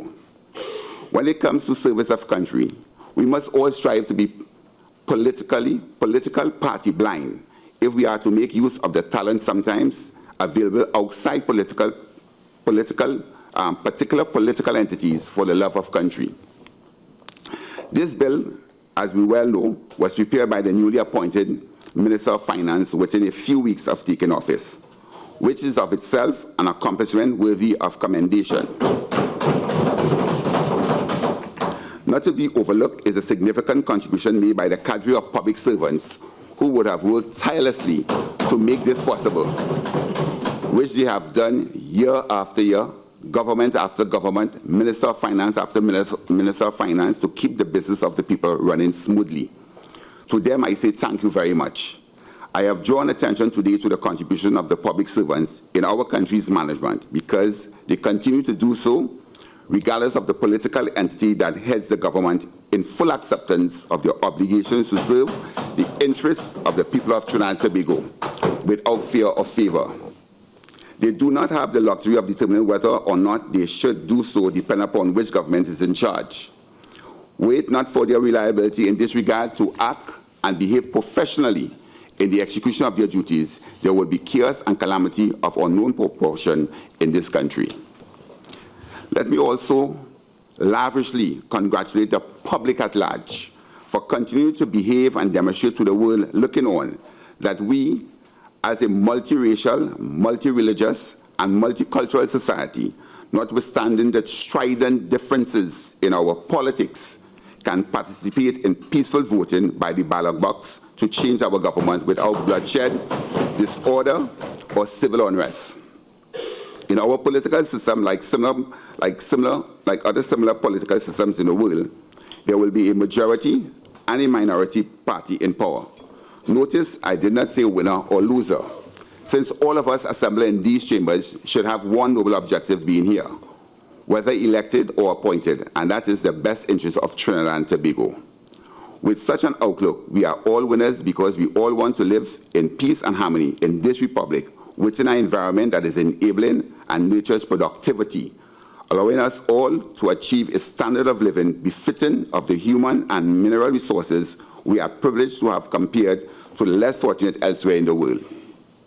Madam President, there are many positive things that exist in this country that we can build on for the benefit of all, but we too often take for granted or instead focus attention on the negatives.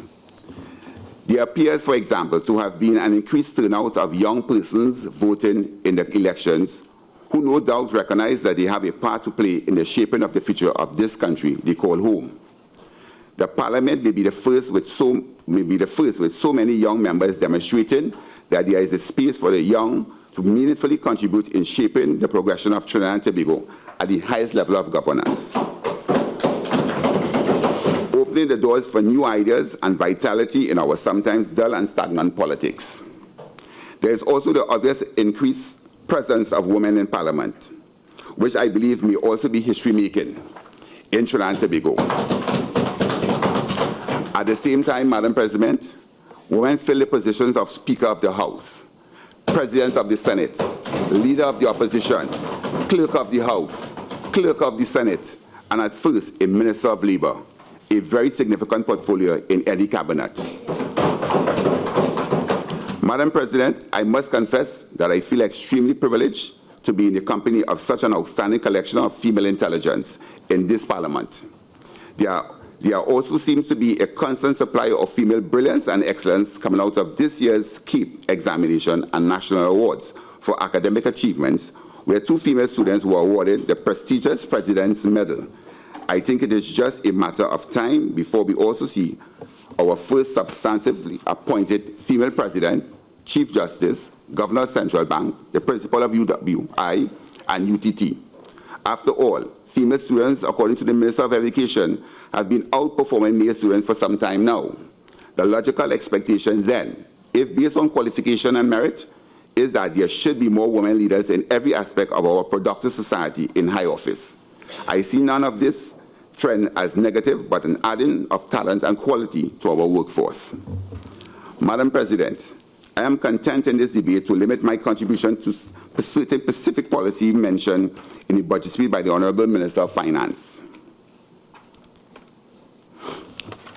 I share the views of former Prime Minister Basil Pandey and other political and economic commentators when it was said that this budget should be considered as an interim budget until sufficient time is permitted for the new government to get a better understanding of the true state of the economy after the collection of reliable data necessary to chart our economic destination in the immediate, medium, and long term.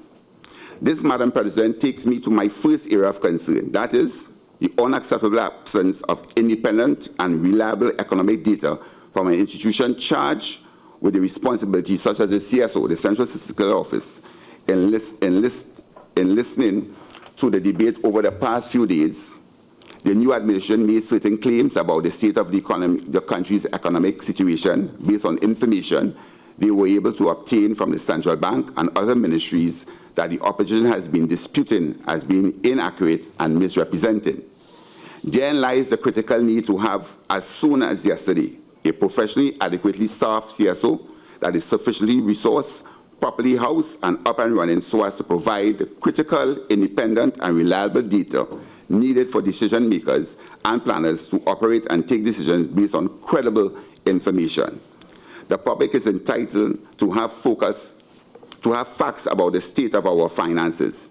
During the Honourable Minister of Finance's contribution, he said that the government is to establish a statistical institute to address this lack of reliable data collection, which I wholly endorse and welcome.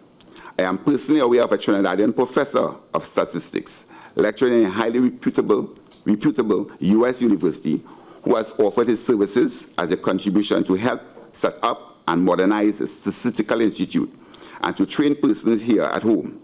A competent and independent CSO will put an end to the suspension of data collection and the attendant mischief that goes with same.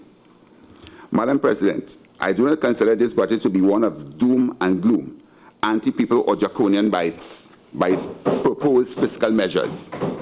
By nature, I consider myself an optimist and full of hope. It is my honest belief that the economic challenges facing Trinidad and Tobago due to the decreased revenues from oil and gas presents an enormous opportunity to recalibrate our economy and by extension our social order on the whole. Our priorities have to be reviewed and adjusted based on what we need against what we want and can afford at this time.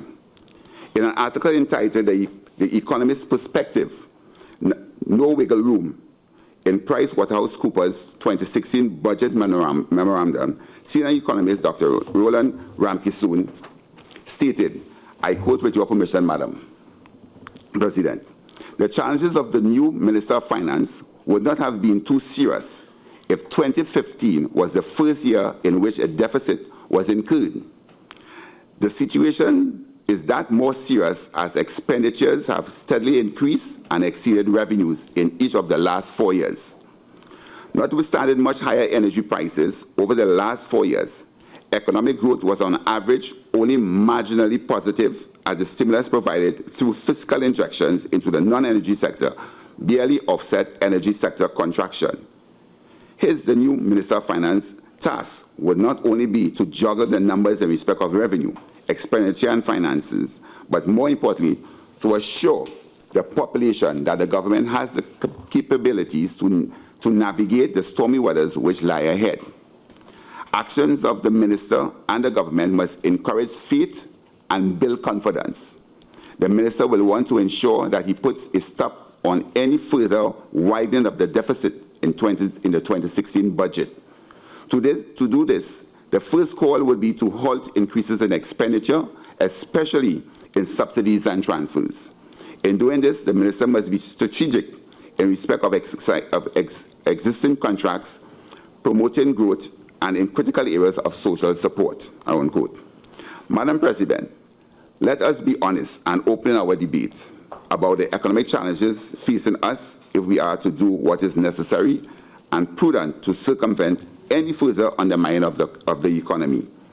I have heard within and outside of the precincts of Parliament allegations of large-scale wastage of public finances, and there is a sustained call for the government to do two things. One, recover as much of those monies as possible. Two, demonstrate by transparent action that this will not now occur under its stewardship.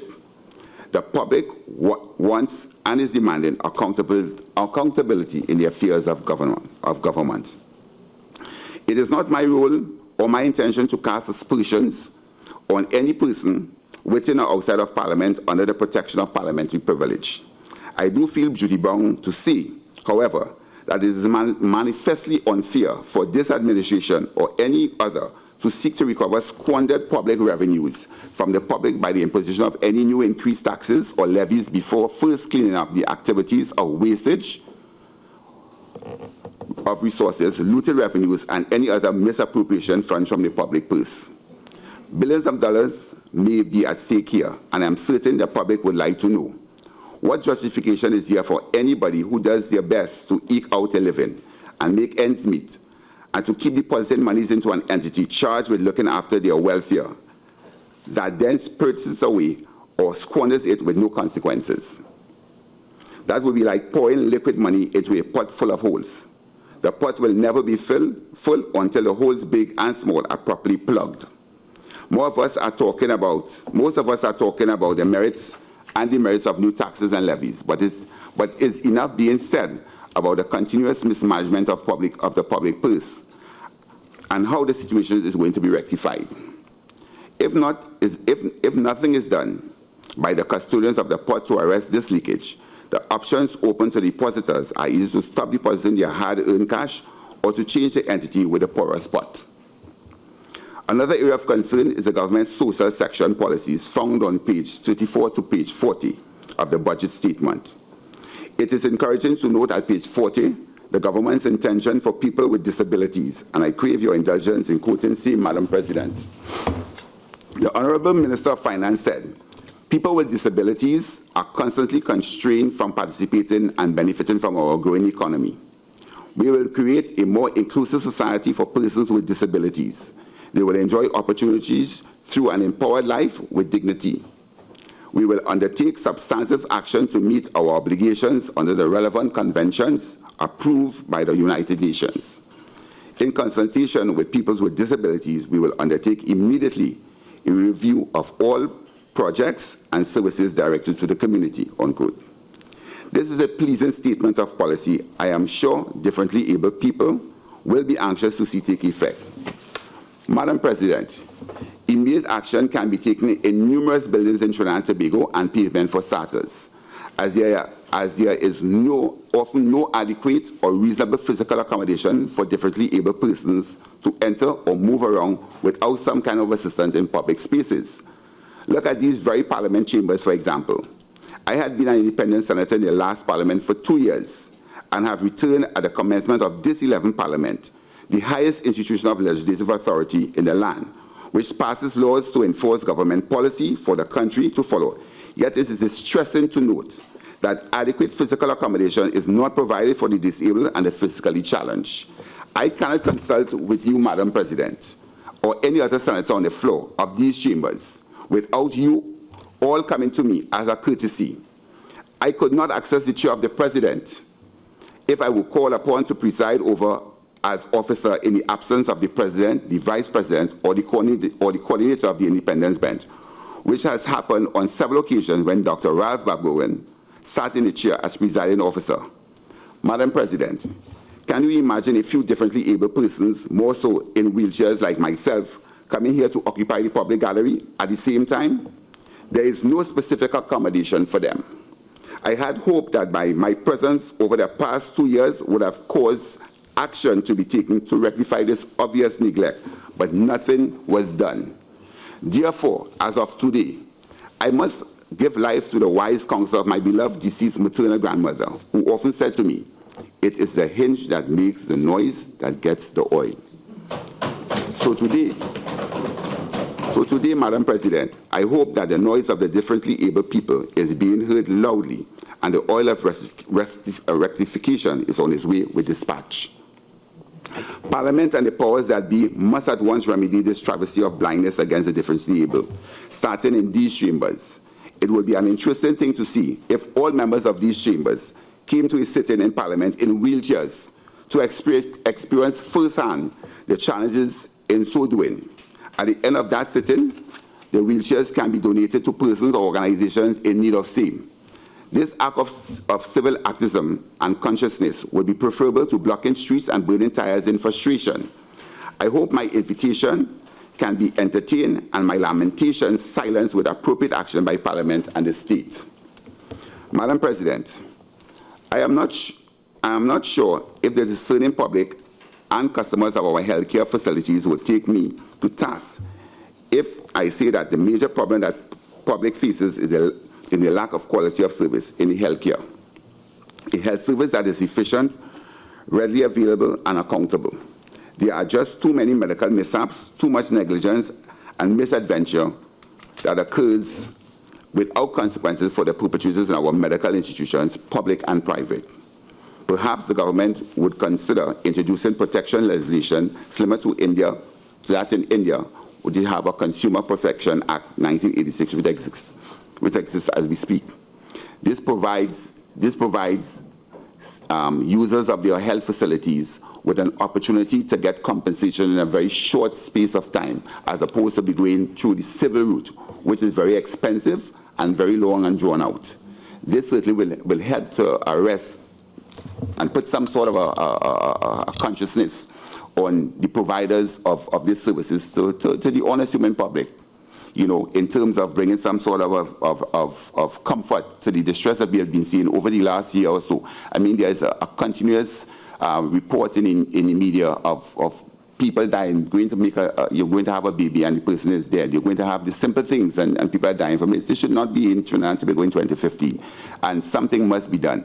I mean, the root of rectifying this, where somebody suffers some sort of a negligent act because of a medical malpractice, something so, people are able to hide behind the cost of litigation. You understand the kind of numbers lawyers make in terms of fees, right? To get doctors against each other here is also another difficult task. You have to go outside. You have to go outside, and that is, I mean, additional cost. So I think the government needs to look at in setting right or correcting certain anomalies in the health provision of health service. That is something to look at. Madam President, I turn my attention to sports and the government declared policy to be committed to the development of sports and youth. This is good news. But while our new tennis, aquatic, and cycling centers are about to come on stream, and we give credence to their potential for sport tourism, we cannot ignore other areas. Proper management and maintenance of our stadia should also be important. The Manny Ramjohn Stadium was out of commission for about 2 years and is now apparently returning to service. The Atto Boland Stadium has been allowed to lapse into disrepair, and the Dwight York Stadium has been unavailable, notwithstanding a prolonged closure for renovations and a new track being relayed. There is also constant restriction on the use of the Hazy Crawford Stadium for myriads of reasons, including to facilitate carnival-related activities or concerts, and for the preservation of the stadium from wear and tear. The rainy season coincides with a very important phase of training for track and field athletes. The building up period, when intervals and repetition training, sets the stage for more specific preparation during the competitive season. Rainy weather precludes the use of these methods on grass tracks, and so allowance must be made for athletes' preparation. Other athletes must be allowed to access proper facilities for their training. The rationale for opening the stadium for carnival events, concerts, etc., is so that funds can be raised to offset maintenance costs.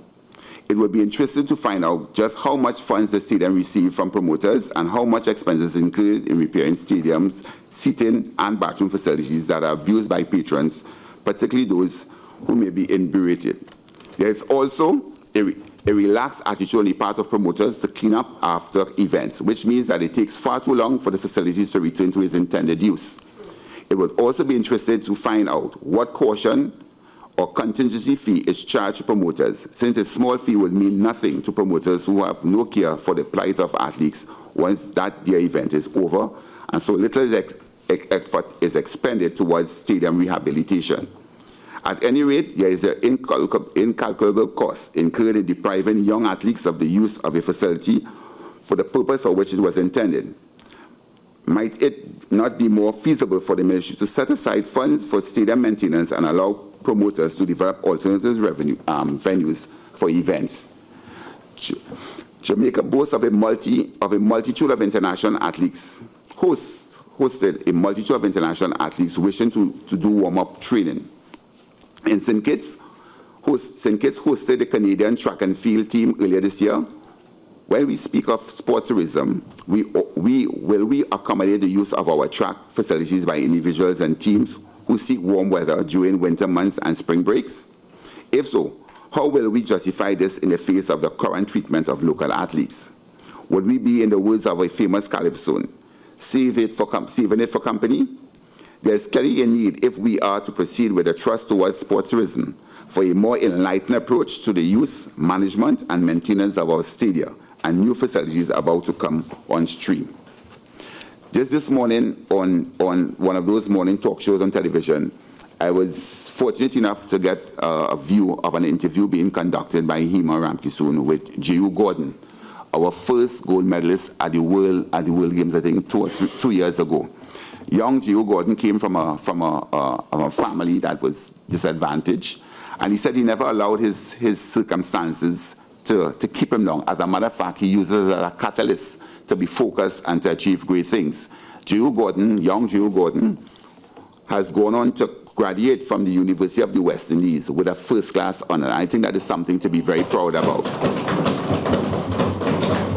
He is homegrown, and which lends support to the cry of people like Dr. Ian Hippolyte, who is coach and psychiatrist, Mr. Ed Skinner, former Olympian of Trinidad and Tobago, who manages and runs and coaches the sports club called Memphis Pioneers, that they take into their fold very young persons, most of them, some of them, a lot of them from disadvantaged homes, and have not only mentor them as athletes, but mentor them as young persons taken to take a part in the societies in a meaningful way. A lot of them have gone on to win scholarships, athletic scholarships, and gone abroad and return with skills necessary to serve our country. And it is something that one needs to embrace, something that one needs to highlight, because a lot is not seen in recent time of young persons in a positive light. We always see them in a very negative light. But there are young people who are doing good things and need to be commended for it. He has just launched a perfume, and I'm not giving him free advertisement here, but I'm very proud to see that, because his background. I mean, this is a guy who has remained home most times because we go to foreign countries, develop there. And once you go to foreign universities, most times you are tempted to stay. If not of your own, if you are a good student, they are tempted to keep you. So we are producing and they are taken at our expense. So it's good to see that he was encouraged to stay home. He stayed home. He went to the University of the West Indies, which is not a type of university which cater specifically for sports persons and have a special mentorship and allow you. So he did certainly well, because my saying in my time at the University of the West Indies that you get you in spite of and not as a result of, because of the trials and tribulations going through there. So I think it's a proud moment for Trinidad and Tobago. It's a proud moment for those who encourage sports development of sports and sports tourism in our country, that we can do it here. We can produce the academics, we can produce the athletes of world class. On the policy of crime and national security, Madam President, the institution of strong families and its importance in any initiative to deal with crime cannot be overemphasized. The lack of strong family units in our society provides a hatchery of criminal recruits that surpasses the recruitment drive of security forces and the construction of prisons. A concerted effort must be made to focus on strengthening of the family as an important unit in the community and the nation by extension. There is a need for the training and development of social workers across our community, to be deployed across our communities, and more so in every school if affordable. The time may also be upon us to establish an elite police service along the lines of the FBI, Scotland Yard, or the mounted police, to have overriding powers over all police enforcement, especially with regard to serious crimes of national importance, white collar or other. This elite police service should be staffed with persons who hold at least a first degree and varied specialist skills like pathologists, accountants, lawyers, computer experts, engineers, psychologists, psychiatrists, criminologists, ballistics experts, etc., who are to be paid competitive remuneration to attract the best in each area, highly trained and second to none. They must be technically driven in every aspect of their work with strong forensic capabilities. It is clear to me that the large allocation of the budget of 2016 and previous ones to the Ministry of National Security do not seem justified in terms of the return to date. More money, more security officers across the board, more arms and ammunition, and other aspects and other assets purchased and to be purchased have not made us feel any safer. More money does not mean a better police officer, better prevention, or increased detection of crime and successful prosecution. We should concentrate our efforts, therefore, Madam, on expenditure than on crime prevention, with crime prevention strategies, and emphasize on family and continuing building of communities. Of concern to me, Madam President, and I must make note of this, in terms, you see, it tells a lot about us as a country and where we are in terms of our safety and security. We are spending a significant amount of money for the last 5 or 6 years on the Ministry of National Security. And one wonders if this money is being properly used and utilized, or the assets or the focus of its expenditure is really reaping the benefits that we require or we are expecting from it. Of concern to me is that for the last couple of years, I have noticed that persons, friends of mine, or colleagues, that come in to talk to me, be it at home or elsewhere, and they're in possession of their phones, either take out their batteries, leave it in their cars or something, so because they are speaking of the intrusion on their privacy. I don't know how prevalent it is, if it is real, because I'm not into calling people names here, but you will be surprised of the persons who I have encountered who will have come to speak with me. I will have done that as a precaution because they said these phones are dirty.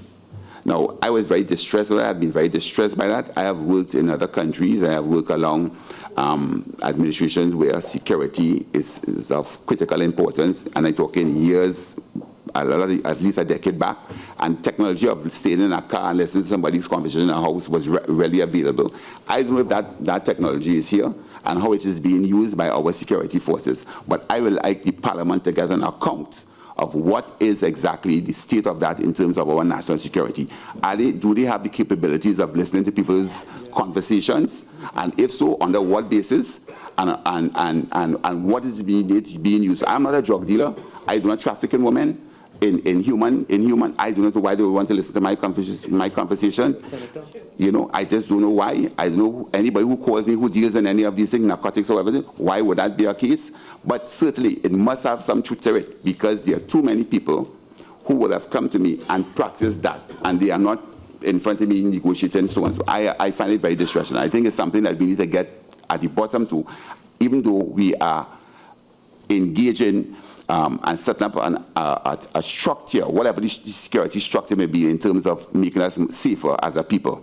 We need to be able also to be very careful about transgressing people's constitutional rights of freedom, right, and privacy. So I just want to raise that as a concern in government expenditure in this way. I don't want to use an expenditure to distress the ordinary public. What is this being used? And if that is in fact valid, I would like to hear at some point in time from the Minister of National Security what is in fact the position. The last of my budget concerns forms a discussion I recently had with a board member of a registered charity who pointed out to me that the Green Fund levy increase from 0.01% to 3% will have an impact on the revenues of tax-exempt charities, as the Act does not make provision for their exemption. Also, if a charity provides training to participants and a small fee is charged to encourage their commitment, such fees will become subject to VAT. Perhaps the Minister of Finance will want to seriously consider these matters as far as tax-exempting charities are concerned and act accordingly.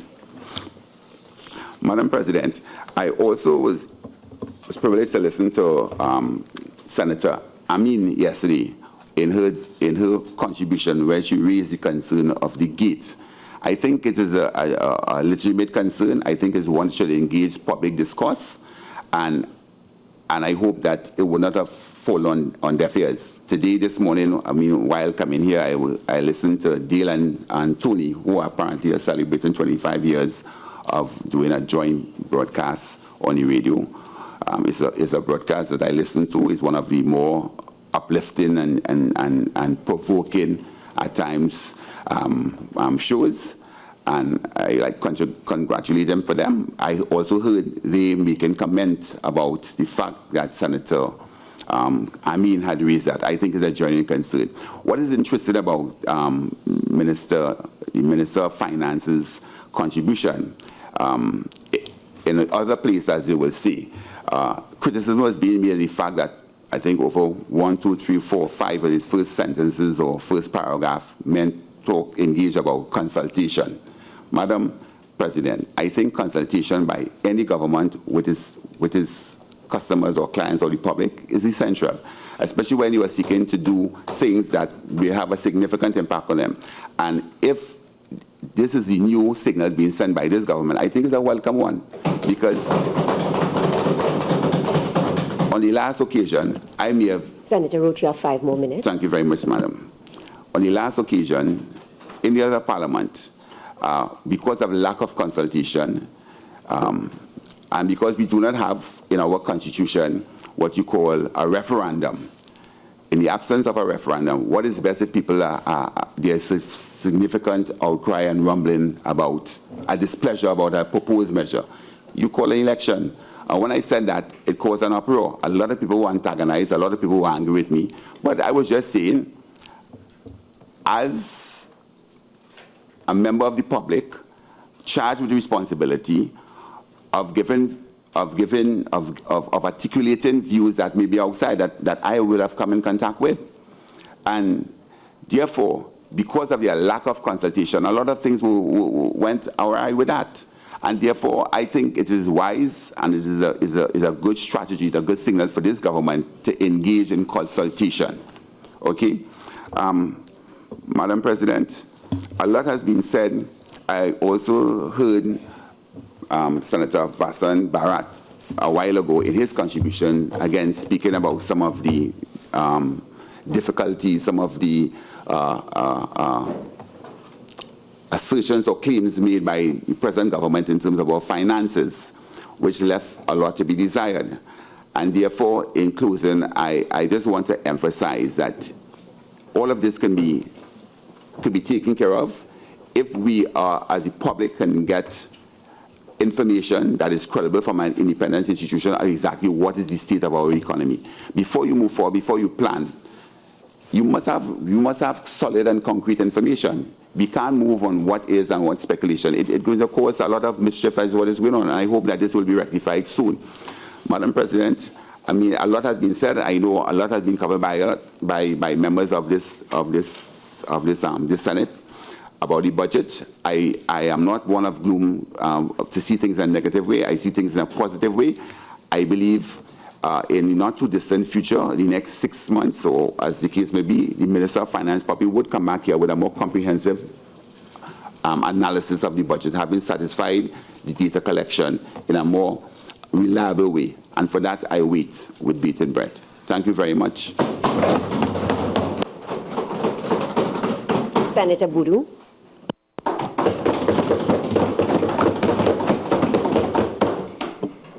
Madam President, I would first like to congratulate you on your appointment, and I know you will do a great job in bringing dignity, morality, and fairness to the upper house. As a new member, I know there will be a great deal of expectation from me, and so I seek your protection, guidance, and trust. Madam President, there are no words that can truly describe how grateful I am to stand here as the youngest female senator in the 11th Parliament of Trinidad and Tobago. For this honor and privilege, I must give praise to Almighty God for this great opportunity, and of course, our Prime Minister for this great opportunity, who have not only placed sufficient confidence and belief in my abilities, but understand the importance of the younger generation in politics today. For he has given us a chance to truly represent and uplift the people of this beloved nation. And as I stand here today, I collectively remembered before my interview to become a candidate, someone said to me, "Sarah, you are young. A lot is expected of you. You will be faced with a lot of challenges and mudslinging. Are you prepared for that?" My response was, "Let it come forth. My skin is thick enough to handle any situation in a professional manner." So I just want to make it clear to the younger generation of this country who is listening, age is just a number. You are never too young to lead. Show off your capabilities. Don't let us down. Madam President, I also wish to take this opportunity to express my heartfelt appreciation and gratitude to the increased thousands of right-thinking constituents who supported me during the election season. So there is hope, and when there is hope, there is life. It fills us with fresh courage and makes us strong again. Madam President, I want to congratulate the Honorable Minister of Finance for an excellent budget presentation. A theme that reflects restoring confidence and rebuilding trust. Let's do this together. It's a budget that paints a picture of a brighter future for Trinidad and Tobago. A budget that will help Trinidad and Tobago to be back on its feet. It's a budget that will promote economic growth, and it's a budget that will restore our nation confidence in us. Madam President, I listened tentatively to the debate over the past few days from members of the both sides, And I want to say I was shocked with the facts being read and heard before us on what we thought was a government working for us. So when the previous administration boasted it was value for money, it was rather a government that had wreaked havoc on our society, sapping off its energy and stripping it of its dignity and dynamism. Madam President, as I listened to the opposite side, I often glanced at my phone to check the date, for I was confused and members spoke as though they were on a political platform, boasting of their accomplishments rather than paying particular focus on the budget. They built this and they built that. They reduced employment. They never imposed any taxes when they came into government. And they would have done this and they would have done that. They only spend so and so. Madam President, I sat there in astonishment, but we have to forgive them because they are still suffering with ET. And those of you all who don't know ET, it's election de banca. Campaigning is over, and apparently one of the side effects of election to banca is amnesia. They can't remember nothing, no wrongdoing. Okay, that was then, now is now. That's why we are left with an empty treasury. They spent more than we earned. Senator Mark, your voice is ringing through the chamber. May I be allowed to listen to the maiden contribution of Sarah? Thank you, Madam President, for your protection. They spend more than we earn, and now we have to put back this country on track. Finally, the citizens of this country can exhale after holding their breath against the stench of corruption, nepotism, and discrimination. And at the end of the day, we, the taxpayers, must highlight it, investigate it, and deal with it because it's our money that they were spending. And I'm sure if it was theirs, it would have been better allocated and used rather than being squandered. You see, this government, Madam President, is one that is governed by morality, integrity in public affairs, transparency, sincerity, and most importantly, value for money in public expenditure, so we wouldn't be sidetracked. We are here to rescue this country from all wrongdoings and damage and ensure our society is treated fairly. So at the end of the day, we can shout great is Trinidad and Tobago.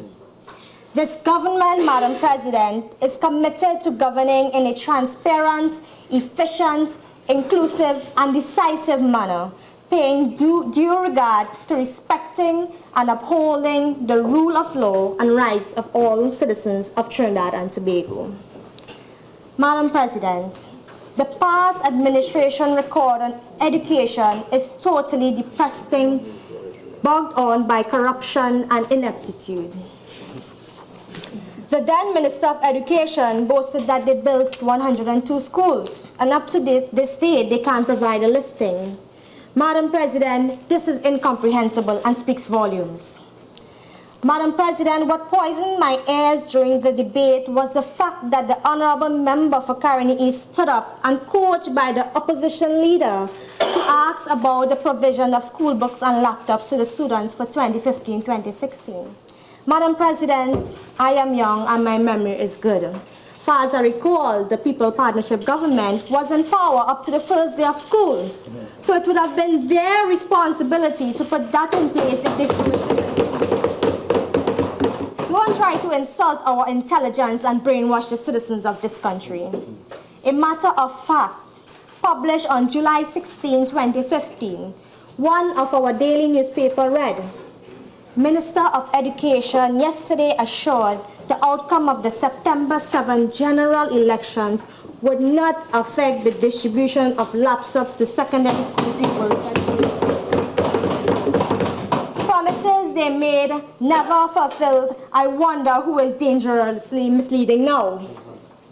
Nonetheless, our Minister of Education did address the issue of textbooks for the academic year 2015-2016 during his maiden speech, and also said he will first focus on the school infrastructural needs before dealing or addressing the issue of laptops, which makes absolutely sense. Again, Madam President, we are a government that will foster, develop, and encourage the best practices in our educational system. Madam President, a total of $309.3 million of taxpayers' dollars was spent for the purchase of 96,400 laptop computers for the past 5 years. My point is, after this tremendous expenditure, how many school teachers utilize the technology? How can teachers integrate teaching and learning when they themselves were not equipped with a laptop or have training provided to them? How many schools actually has internet access? Madam President, it might be helpful to remind the Honorable Member for Caroni East the words of Arina Bukova, UNESCO Director General, and I quote, "Technology can be a powerful education multiplier, but we must know how to use it. It is not enough to install technology in a classroom, but it must be integrated into learning." Madam President, I must commend our Minister of Education plans. Under this government, infrastructure within the schools will now be upgraded to support the requirements of digital devices in the classroom. High-speed internet connectivity within the school premises to allow research. Qualified IT technicians will be placed at each school to immediately repair or diagnose the laptop problems. Expansion of professional development for teachers, and the monitoring and evaluation of all ICT initiatives to ensure compliance and effective implementation are some of the minister's plans. And I want to remind them, despite their false claims, no other political party has come close to achieving what we, the PNM, have done to educate and train our population and to provide easy access to education. And to this day, Madam President, we will build on this proud legacy as we continue to make education the highest priority. So stop the propaganda that we are going to deny gays when it is this said government that introduced it. Madam President, I also want to highlight a serious issue. Every year, hundreds of students graduate from the University of Trinidad and Tobago with their Bachelor's of Education degree. They are those who specialize in primary, secondary, ECC, or special education. The choice is theirs. Madam President, do you know there are thousands of graduates who could not be placed into a secondary school under this PP government? A friend of mine who graduated with me in 2013 from the Valsain Teachers College called the Ministry of Education in June 2015 of this year. Madam President, they told her she needs to hold on, that they are taking in teachers from the 2012 batch of resumes. And I asked, why such a backlog? Is it that only their friends and families or associates being placed? Is it that underqualified persons were being appointed and filling these vacancies? Madam President, why couldn't these graduates been placed in the 102 schools they said they built across Trinidad? Madam President, our Minister of Education is fully aware of this situation and thankfully is looking into this matter with immediate effect. Madam President, school violence has reached its all-time high under the People Partnership government. What was their intervention? Never heard of any implementation to address or curb school violence. Madam President, please allow me to quote from one of our daily newspaper dated March 19, 2014. The front page wrote, "Bad girls," in a large font displaying 4 pictures of what can be described to me as horrific and frightening. Madam President, 4 photos displaying dreadful acts by our teenage girls. Quoting from page 3 of the newspaper, 10 female students have been suspended following an alarming fight outside Mukarapo West Secondary School. And amidst all of the media coverage and the quantity of internet coverage the subject matter has gotten, I couldn't help think to how painful and shameful it must have been for families to deal with this. Senator Budhu, I'm sorry to interrupt you, but just for the Hansard records, could you just tell us what newspaper and do you have the date? So From page 3 of the newspaper, this was Newsday, March 19, 2014. Madam President, the brawl took place outside the school compound, filmed by the student using a camera phone, uploaded onto YouTube, then shared on social media 1,200 times. Referring to a previous incident where a school student stabbed in a school in South Trinidad, Devanand Sinanan, the president of Tutor, said, "You have a stabbing in the school and it hits the media. 3 days later, it dies down. But the public only receives sporadic glimpses of what really takes place." Madam President, under this government, we will not tolerate this nonsense. As Whitney Houston sang, I believe the children are our future. Teach them well and let them lead the way. Madam President, our manifesto promised that we will develop a culture of discipline, production, and tolerance in all schools.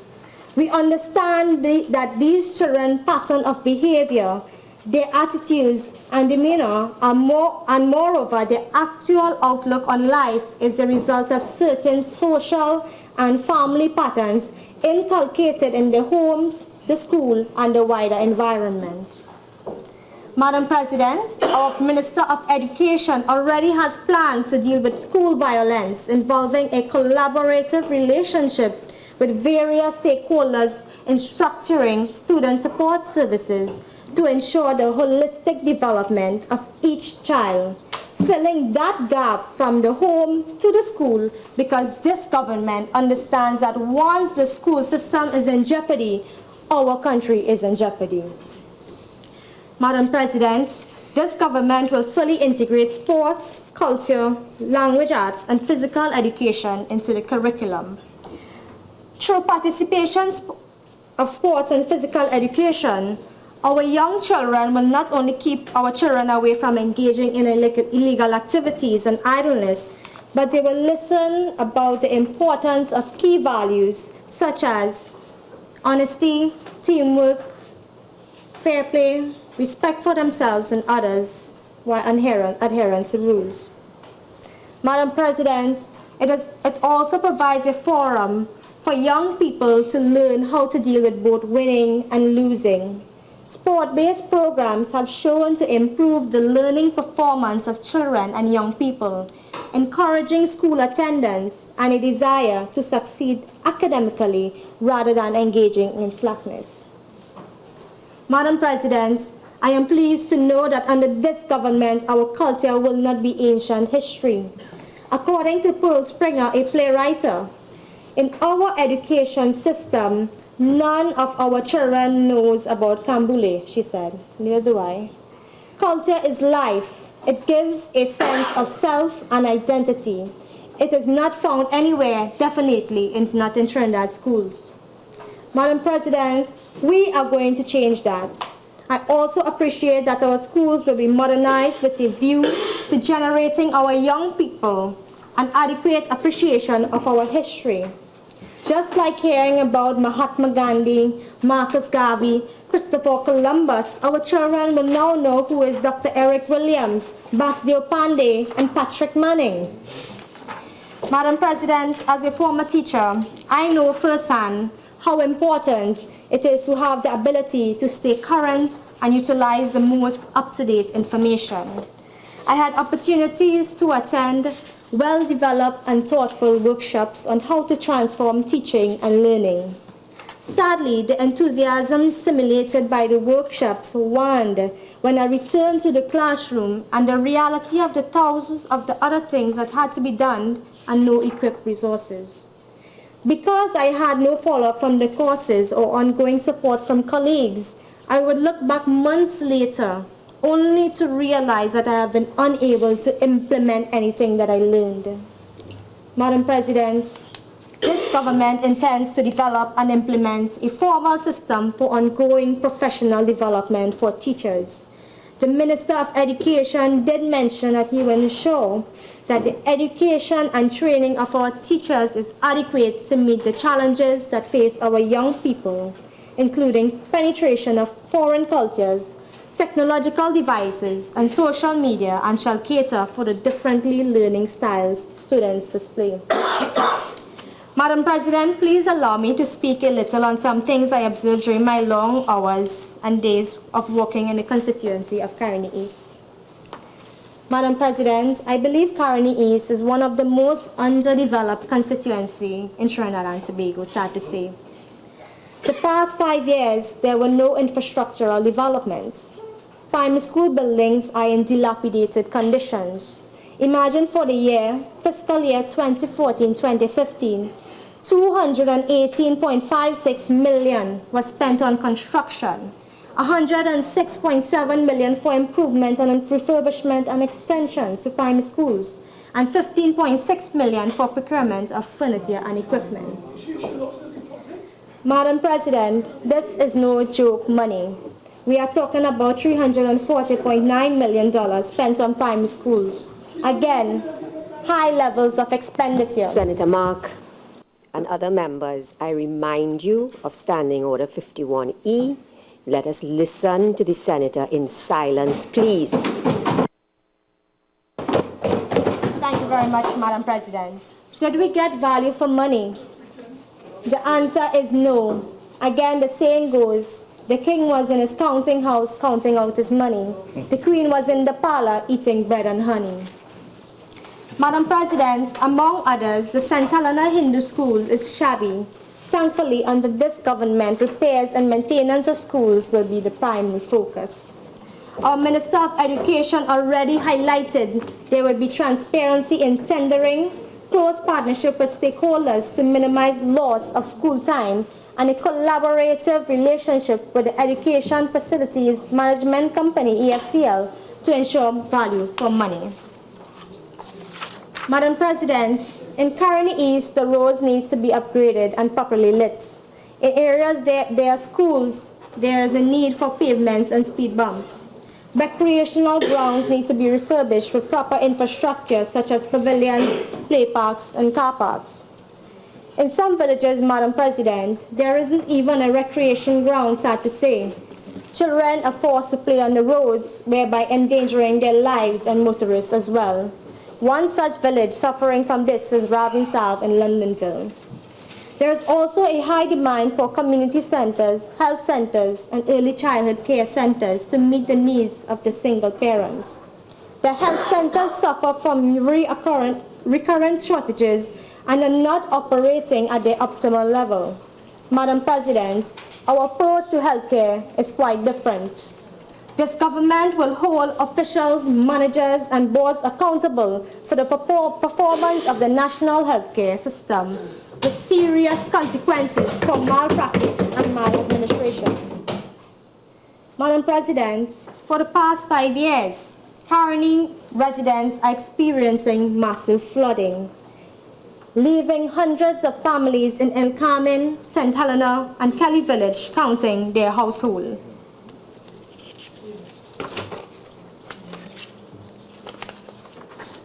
Household losses, crops, and livelihoods with no relief in sight.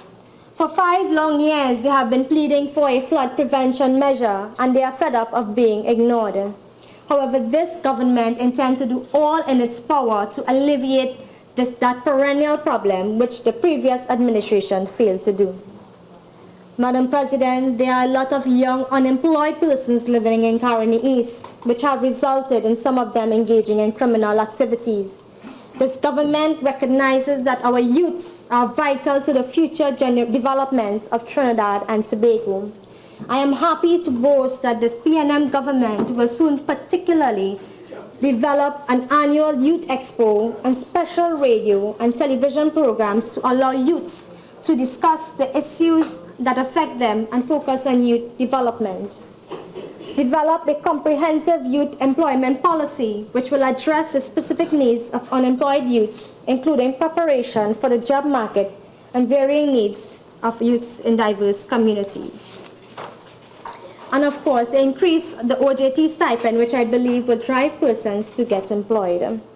Madam President, crime is a major concern in the enterprise area, and sad to say, over the last 5 years, it only got worse. Please permit me to quote from the Guardian newspaper published Monday, 29th June 2015. It stated, and I quote, "Central went awry yesterday as criminals were reportedly tipped and police said they did not recover the number of firearms or arrested suspects as expected.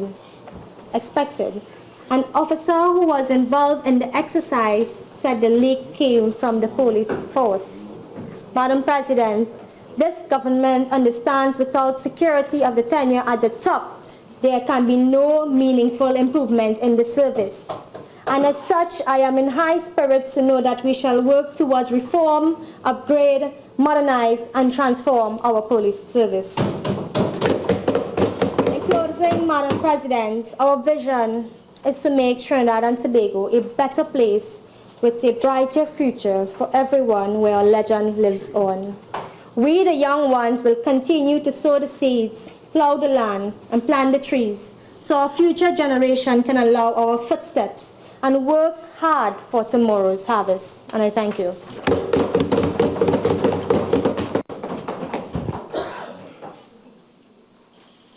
Let me congratulate Senator Budhu on her maiden contribution. I think now is a good time to break for lunch, and we will come back at 1:30. So this session is now suspended until 1:30.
This is the Parliament Channel and Parliament Radio 105.5 FM.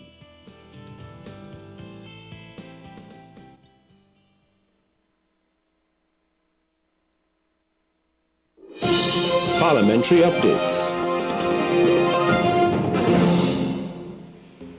The third week of training workshops for the 13th National Youth Parliamentary Debate began on Monday, September 14th, 2015. The facilitator of this week's workshops was Ms. Diana Mahabir Wyatt, a former independent senator who served continuously in the Parliament from 1991 to 2000. Ms. Mahabir Wyatt introduced the students to the conceptual processes involved in a debate. She provided the students with insight into the importance of debates and allowed the students to collaborate with their peers to discuss why debates are held, especially in Parliament. Students were given advice on planning and preparing for a debate, building content, and pointers on delivering their presentations. Ms. Mahabir Wyatt also briefed the students on the application of the standing orders of the Parliament as it applies to the conduct of debates. The standing orders are the written rules which govern the proceedings in the House of Representatives and the Senate. Following the workshops, a few students were approached by the Parliament Channel 11 to discuss their experiences in this week's workshops and throughout the various preparations in the lead-up to the debate day. Today we did the debate theory, so we were split up into groups and we had to talk about why we think a debate is important in Parliament, and our teacher really explained to us the whole proceedings. She went through how our body language can really affect others, and I think that's definitely important in what we're about to do. What I learned today is about debating and debating methods, how you are supposed to debate your key points in debating, how you summarize your notes, how you develop your points, and how you bring about points, and how finally you reach towards a goal, whether you find things to improve your point or disregard your point altogether. So one of the things Mr. Mahavier was talking about, she was in Senate, and there was a senator, it was the Prime Minister of England, who was using